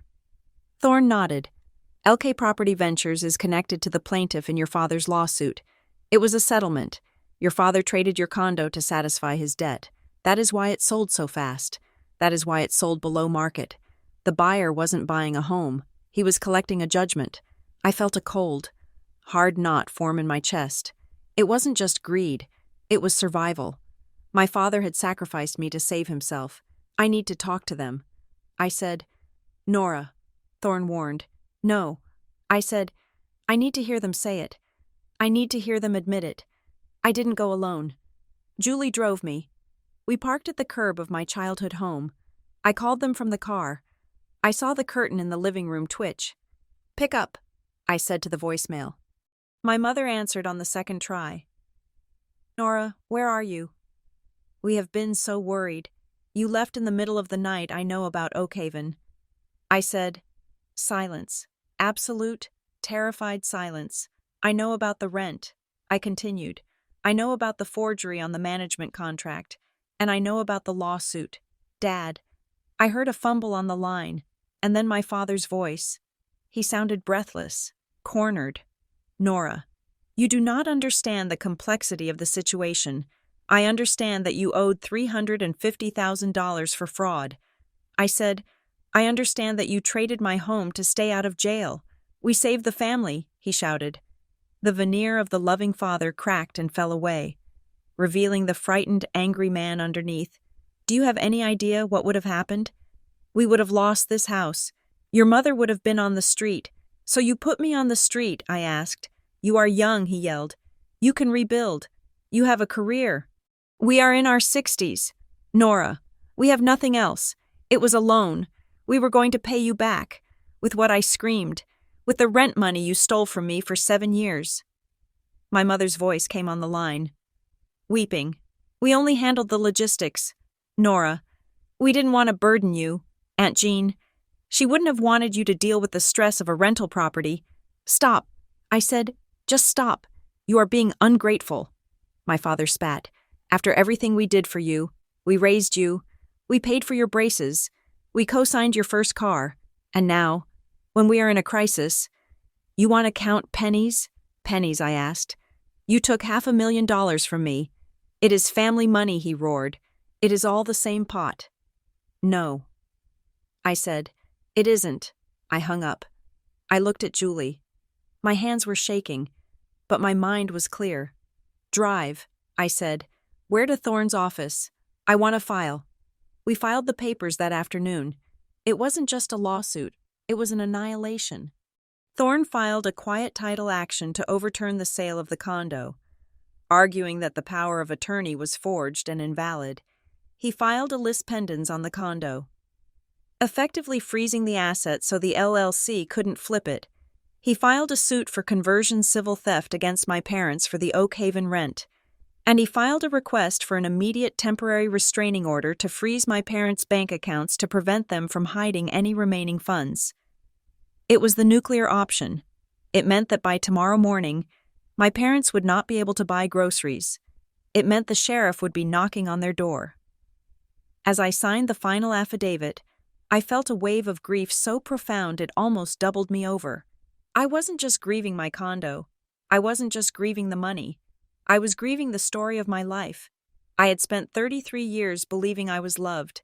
I had believed that my parents, while imperfect, were my safety net. I had believed that if I fell, they would catch me. But they weren't the net. They were the gravity. They had looked at me lying in a hospital bed, vulnerable and cut open, and they hadn't seen a daughter to protect. They had seen an asset to liquidate. I signed the last page. The pen scratched loudly in the quiet office. It is done, Thorne said, taking the file. I walked out of the office and into the cold autumn wind. The city looked different now. Sharper, crueler. I had no home. My furniture was gone. My childhood bedroom was a trap I could never return to. I had the key to a bungalow in Oakhaven, a place that belonged to a stranger named Nora Henderson. I hailed a cab. Where to, the driver asked. I didn't know. Just drive, I said.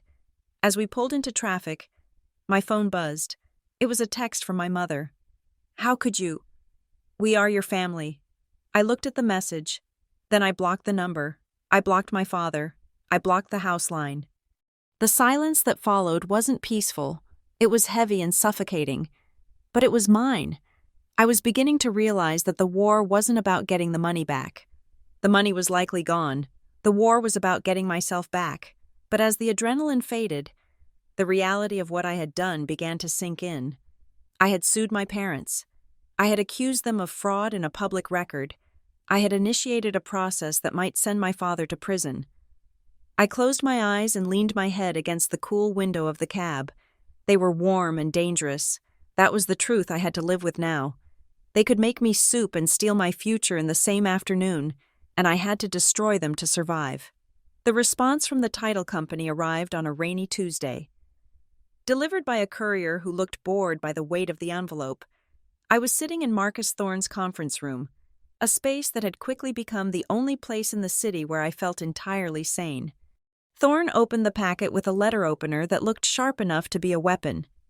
He read the cover letter in silence, his expression unmoving. Before sliding it across the mahogany table to me, "They are doubling down," he said. I picked up the letter. It was on heavy, cream-colored bond paper, the letterhead embossed in gold. Prestige title and escrow. The language was aggressive, cloaked in the polite, suffocating terminology of corporate denial. "We have reviewed the file regarding the transaction for 5504 Oak Street and found no irregularities. The grantor, Nora Henderson, was properly represented by her attorneys in fact, Robert and Sarah Henderson, under a valid durable power of attorney. Furthermore, we have attached communication logs indicating that the grantor was aware of the transaction and provided telephonic confirmation of her intent to sell prior to the date of execution." I stared at the words. Telephonic confirmation. I never spoke to them. I said, "I never spoke to a single person from the title company." Thorne flipped to the next tab in the binder. "Look at Exhibit B." It was a call log, a spreadsheet with dates, times, and duration of calls. It showed 3 calls from a number listed as Nora Mobile to the real estate agent, and 2 calls to the title officer. The dates were October 10th, October 12th, and October 13th, the days leading up to my surgery. I pulled out my phone, the burner phone I was using now, and opened the photos I had taken of my old bill before I locked down my accounts. I checked the dates. I was at work on the 10th. I said, "I was in meetings all day." I checked my call history. I didn't make these calls. Thorne leaned back, tenting his fingers. "They are claiming you did, and they have a log to prove it. It is fabricated." I said, "Or they spoofed my number. Or," Thorne said, his voice dropping to a gravelly low, "someone else had access to your phone when you weren't looking. Or someone had a second device registered to your account." My mind flashed back to Sunday dinners. My phone sitting on the counter while I helped my mother chop vegetables. My father borrowing it to look up a score because his battery was dead. How long had they been planning this? Thorne closed the binder. "This is good." "Actually, good?" I asked. "They have proof I authorized it. They have proof they are lying." Thorne corrected. "If we can prove you were in a meeting, or that your phone pinged a tower nowhere near where they claim you were, this goes from a dispute to a conspiracy, but we need more. We need to break the signature." The forensic document examiner worked out of a basement office that smelled of fixer chemicals and ozone. He was a small, bird-like man named Dr. Aris, who wore magnifying loops around his neck like jewelry. He placed the power of attorney document under a spectral comparator, a machine that looked like something from a science fiction movie. On the large monitor on the wall, my signature, or the thing that pretended to be my signature, was blown up to the size of a billboard. "It looks like me," I whispered. "It really does. That is the point." "Doctor," Aris said. He picked up a laser pointer.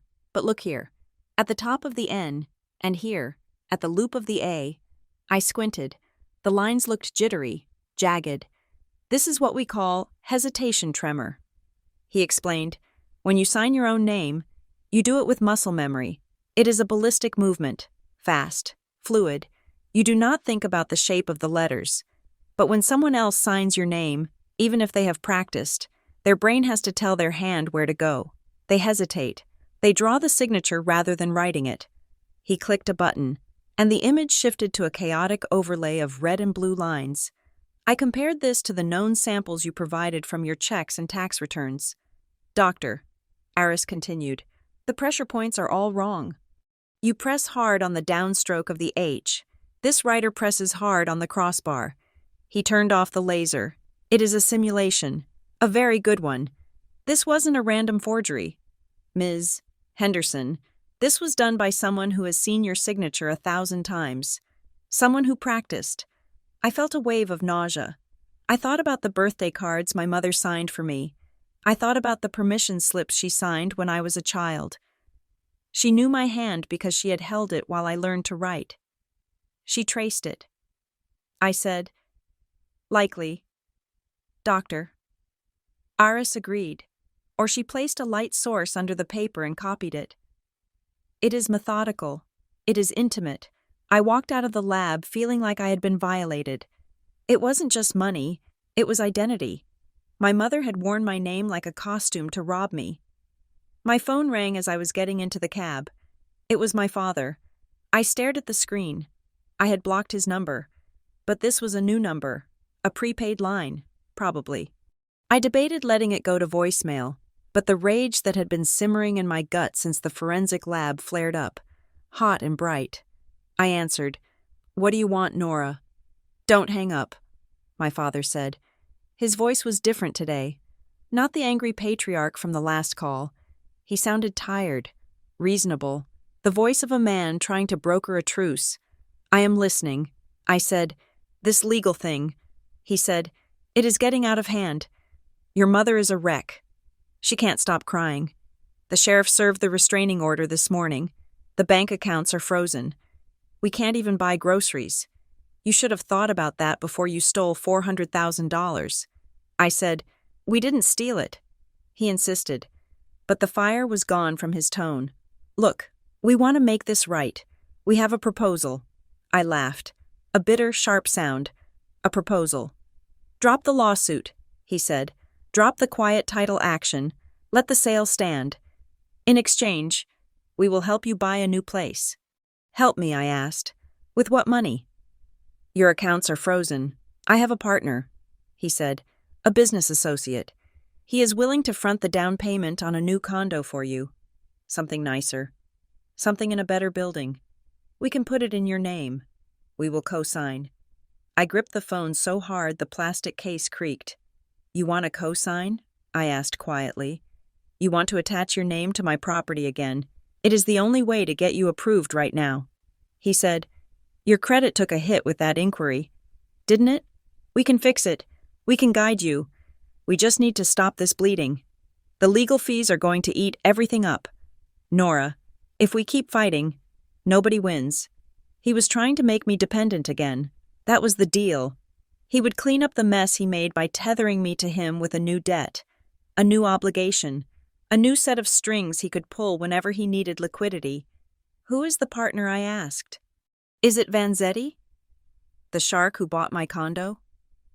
My father hesitated, just for a split second. "It is a private investor," he said. "You are unbelievable." I said, "You sold my house to pay your debt, and now you want me to take a loan from the same people so you can control me again. Nora, be practical." "I am being practical." I said, "I am hiring a forensic accountant to find every dime you hid. I am not settling." I hung up. That evening, I saw the listing. I had a Zillow alert set for my old address. I couldn't help it. It was a form of self-torture, like pressing on a bruise. The email popped up at 6 o'clock. New listing, Hive 5, 04 Oak Street, Unit 2B, price $525,000. I clicked the link. The photos loaded. It was unrecognizable. The walls were a stark, gallery white. The kitchen cabinets, which I had loved in their natural oak, were painted a trendy navy blue. The floors were high gloss. It was a flip. They had sold it for $380. The investor had put maybe $10,000 of cosmetic paint and staging into it, and now, less than 3 weeks later, they were listing it for $145,000 more. That was the profit my parents had set on fire. That was the equity that should have been mine. I scrolled down to the description. Stunningly renovated urban oasis, motivated seller. Quick close available. I called Thorne. They listed it. I said, I saw. Thorne said, the list pendants will stop it. No title company will insure that sale with a pending lawsuit attached.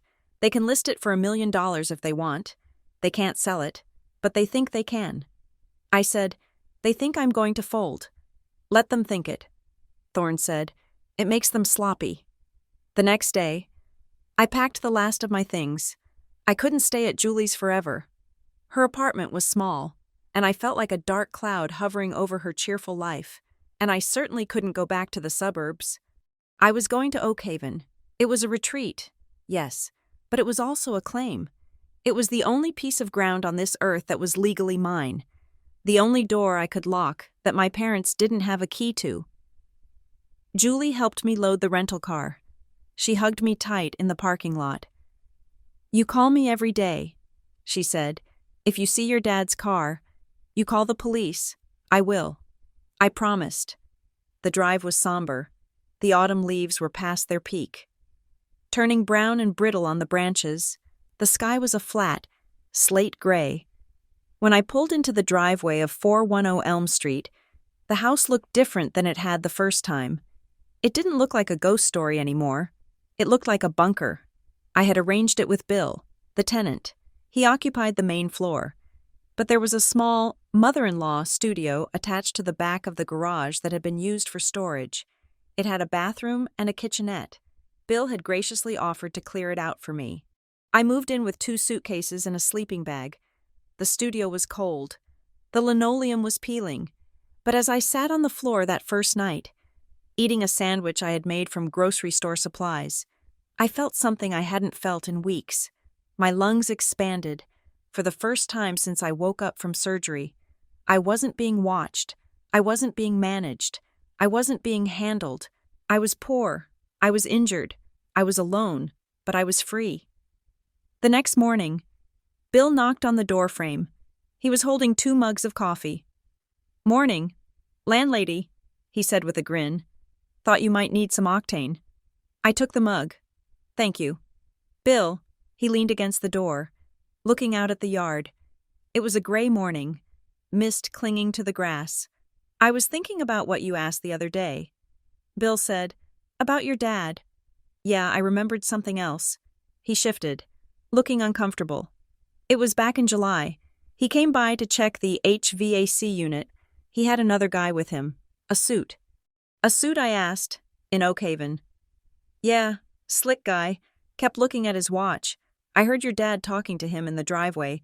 I was in the garage, so they didn't see me. What did they say? The suit asked if the title was clean. Bill said, and your dad laughed. He said, don't worry about the title. It is all family business. It is ours anyway. One way or another. The girl doesn't pay attention. The girl. He didn't even use my name.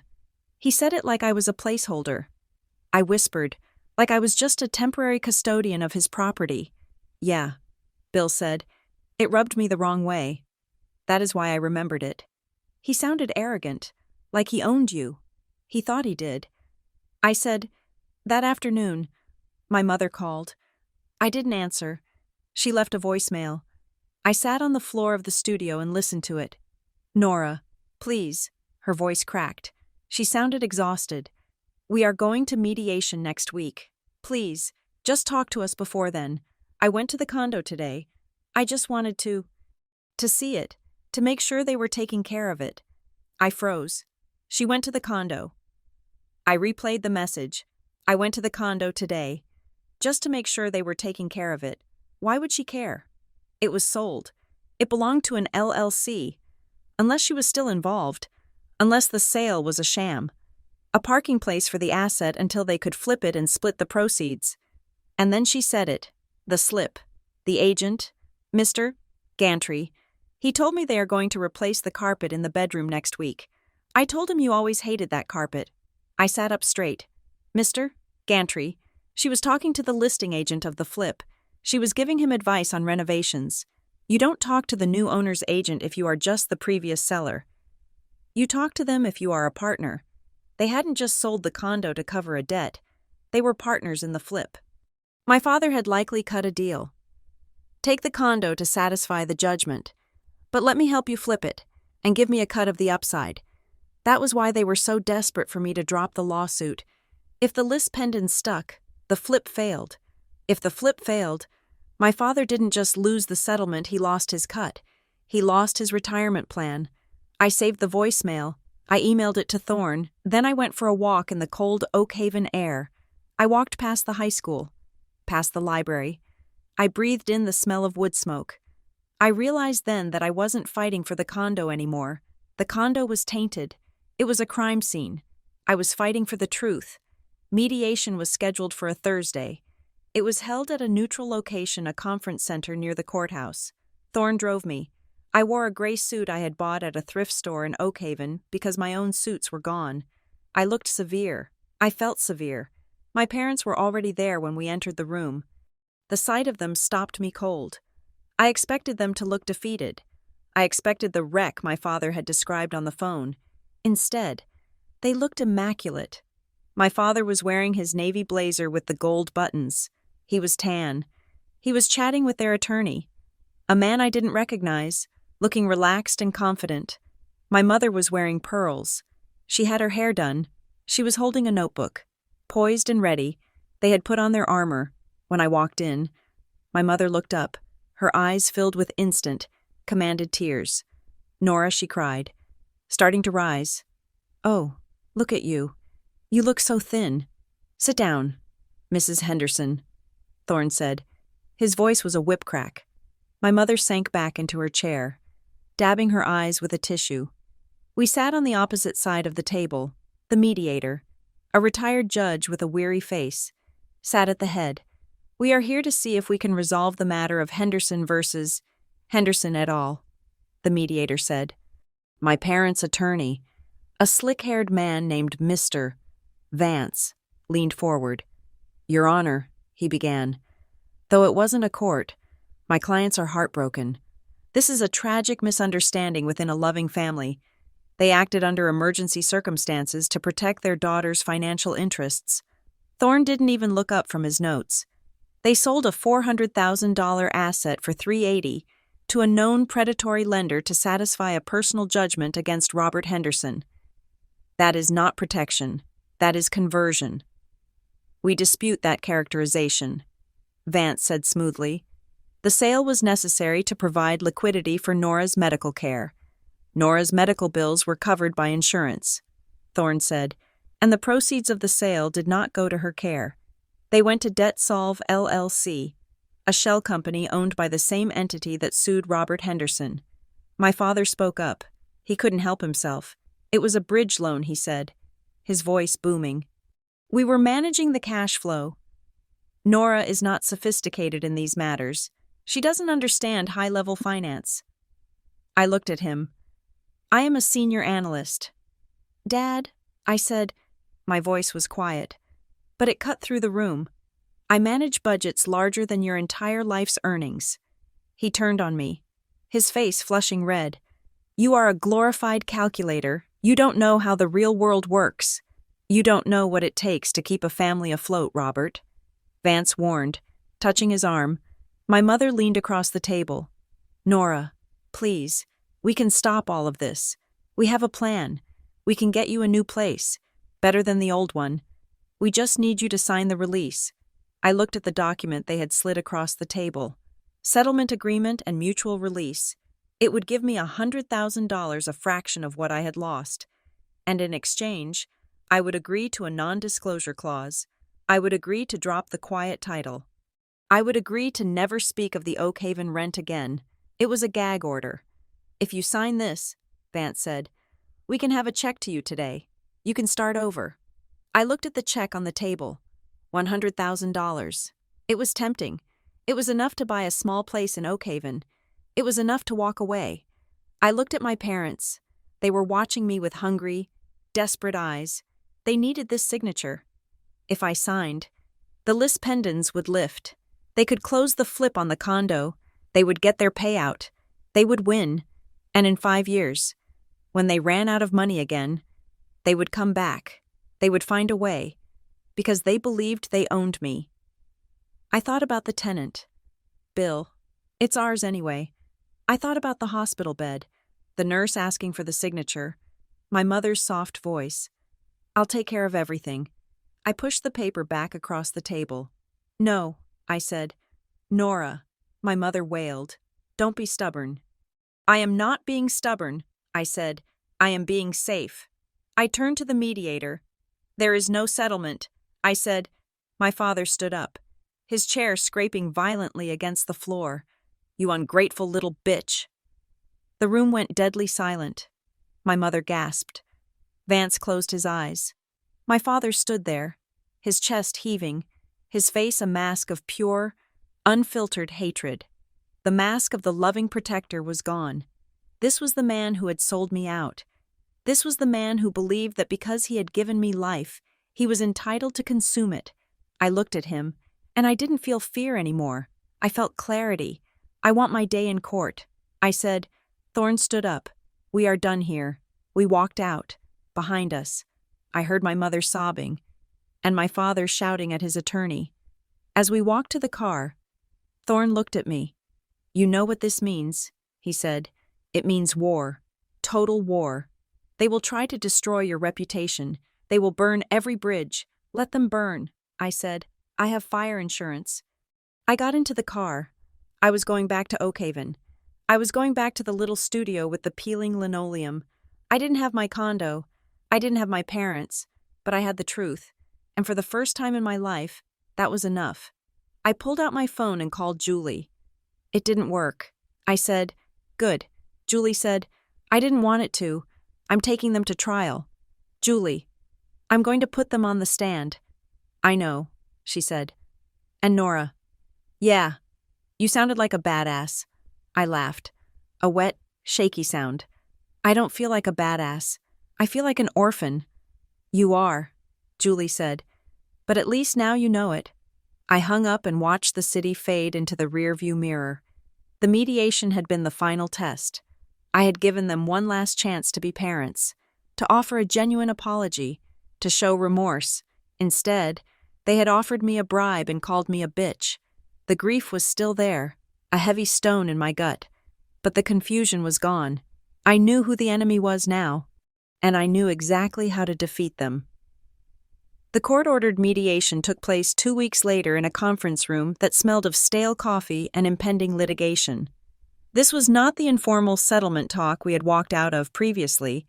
This was the mandatory step before trial, the day when the gloves came off and the evidence was laid bare on the polished oak table. The room was crowded. My parents were there, sitting stiffly next to their attorney, Mr. Vance. But this time, the table was also occupied by the legal counsel for the title company, a woman with eyes like flint named Ms. Sterling, and the real estate agent, Mr. Gantry, who looked like he was sweating through his expensive suit. I sat next to Marcus Thorne. I had my hands folded in my lap to hide the fact that they were shaking. I was not shaking from fear. I was shaking from the adrenaline of a soldier who knows the ambush is about to begin. The mediator, a retired judge named Harrison, opened the file. We are here to determine if there is a path to resolution before we proceed to a public trial. Harrison said, The plaintiff alleges fraud, conversion, and breach of fiduciary duty. The defendants claim authorized agency under emergency circumstances.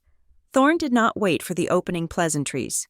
He reached into his briefcase and pulled out a single sheet of paper. He slid it across the table until it rested directly in front of my father. Let us discuss the emergency, Thorne said. His voice was calm, almost bored. Mr. Vance cleared his throat. As we have stated, Nora Henderson was incapacitated on October 14th. Her parents acted to liquidity assets to cover her medical care. Thorne tapped the paper. This is an email from Robert Henderson to Mr. Gantry, Thorne said. It is dated September 28th, 2 weeks before the surgery, 2 weeks before Nora Henderson even knew she was sick. The room went deadly silent. I looked at the paper. I could read the subject line upside down. Urgent listing strategy. 5504 Oak Street. Thorne read from his copy. Robert writes, "We need to move this unit fast. My daughter is on board, but she is busy with work. So handle all comms through me. We need a cash buyer. 30-day close max. Price it to move." Thorne looked up.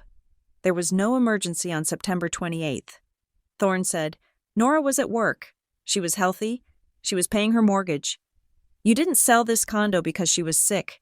You were selling it before she even went to the hospital. The surgery was just a convenient excuse to bypass her signature." My mother made a small, strangled sound. She looked at my father, her eyes wide and wet.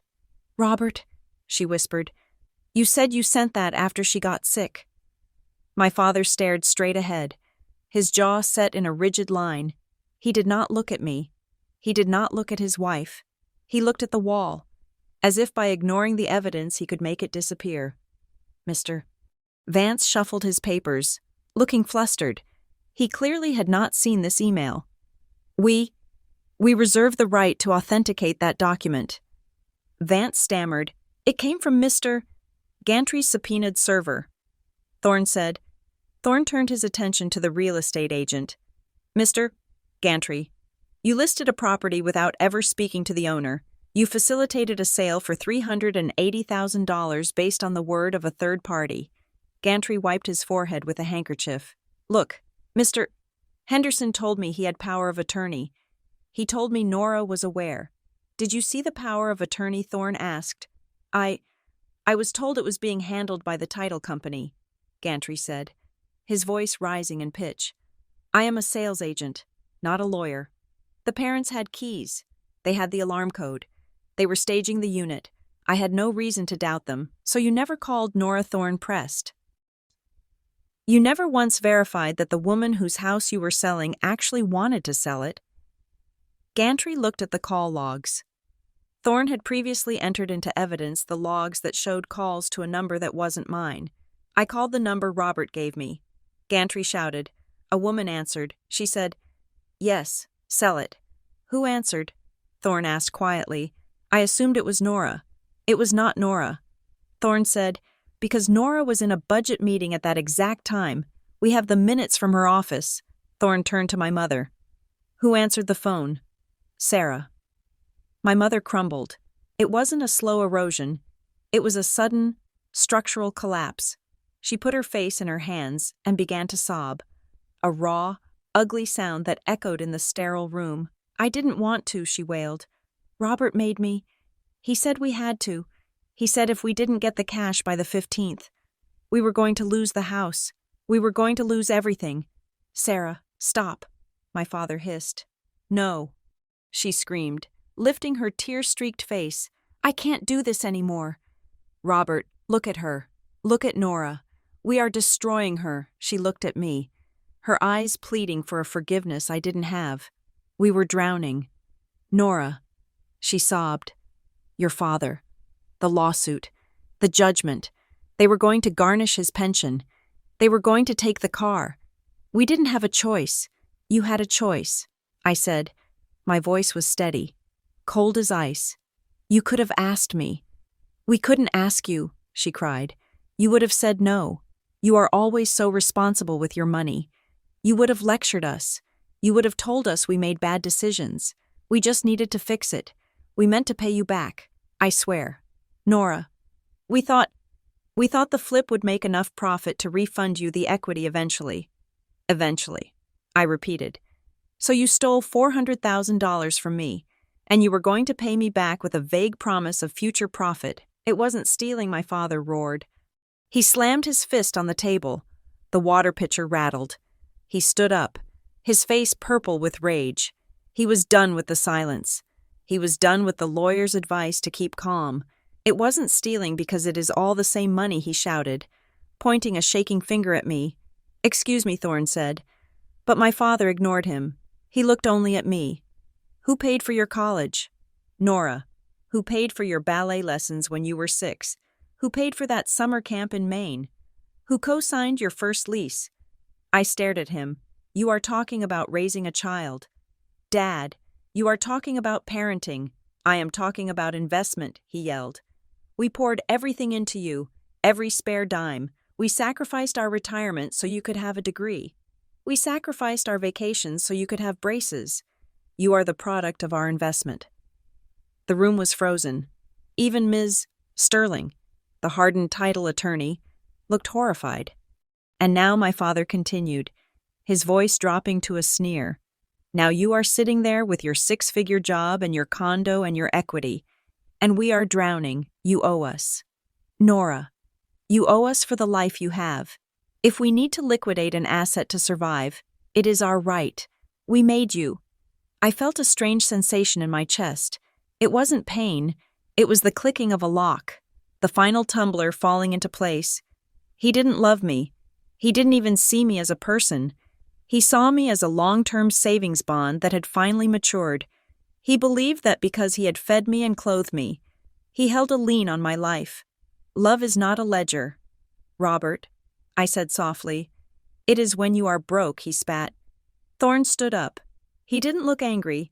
He looked like an executioner who had just been given the signal. Thank you. Mr. Henderson, Thorne said. That statement will play very well to a jury. Thorne turned to the title company lawyer. Now, Ms. Sterling, let us talk about the buyer. Sterling stiffened. The buyer is an LLC, a separate entity. Thorne pulled out another document, a chart this time. This is the corporate structure of LK Property Ventures. Thorne said, and this? He pointed to a second box. Is the plaintiff in the lawsuit against Robert Henderson, Vanzetti Holdings. He drew a line between them. The registered agent for both companies is the same person, Thorne said. And look at this.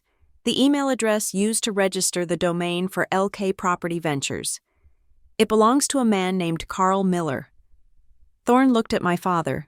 You know Carl Miller, don't you? Robert. He was your partner in that failed development deal in 2008. My father went pale. The red rage vanished, replaced by the gray pallor of fear. This wasn't an open market sale.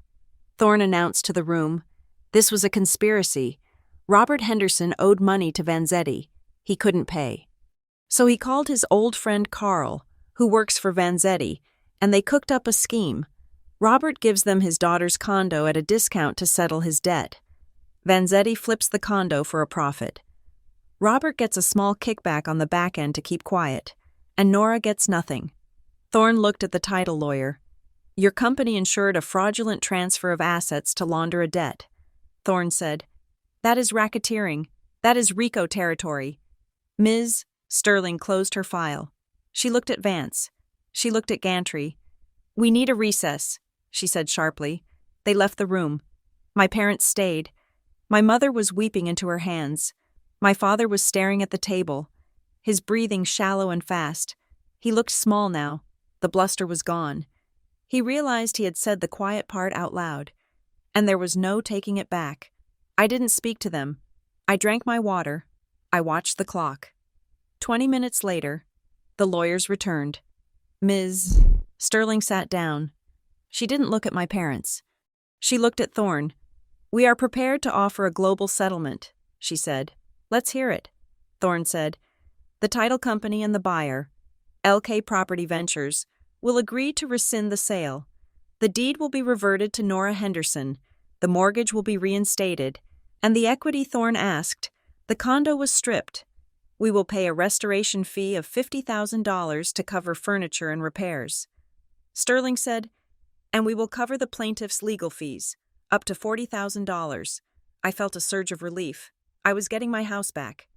However, Sterling said, sliding a thick document across the table, this settlement is contingent on a full confidentiality agreement. I looked at the document, non-disclosure and non-disparagement. If you sign this, Sterling continued, you agree that you will not discuss the terms of this settlement. You will not discuss the details of the transaction. You will not speak to the press. You will not post on social media. And you will release all parties, including Robert and Sarah Henderson, from any further civil or criminal liability. I looked at the clause. Release of liability. If I signed this, my parents walked away free. The fraud would be buried. The forgery would be buried. My father's ledger speech would be erased from the record. They would keep their house. They would keep their reputation in the community. They would continue to go to church and Sunday dinners and pretend they were good people who just had a misunderstanding with their daughter. And I would have my condo back. I would have my safety. I looked at my mother. She had stopped crying. She was looking at me with hope. Take the deal. Her eyes said, save us. I looked at my father. He was watching me too. And in his eyes, I saw something that made my blood run cold. He wasn't sorry. He was calculating.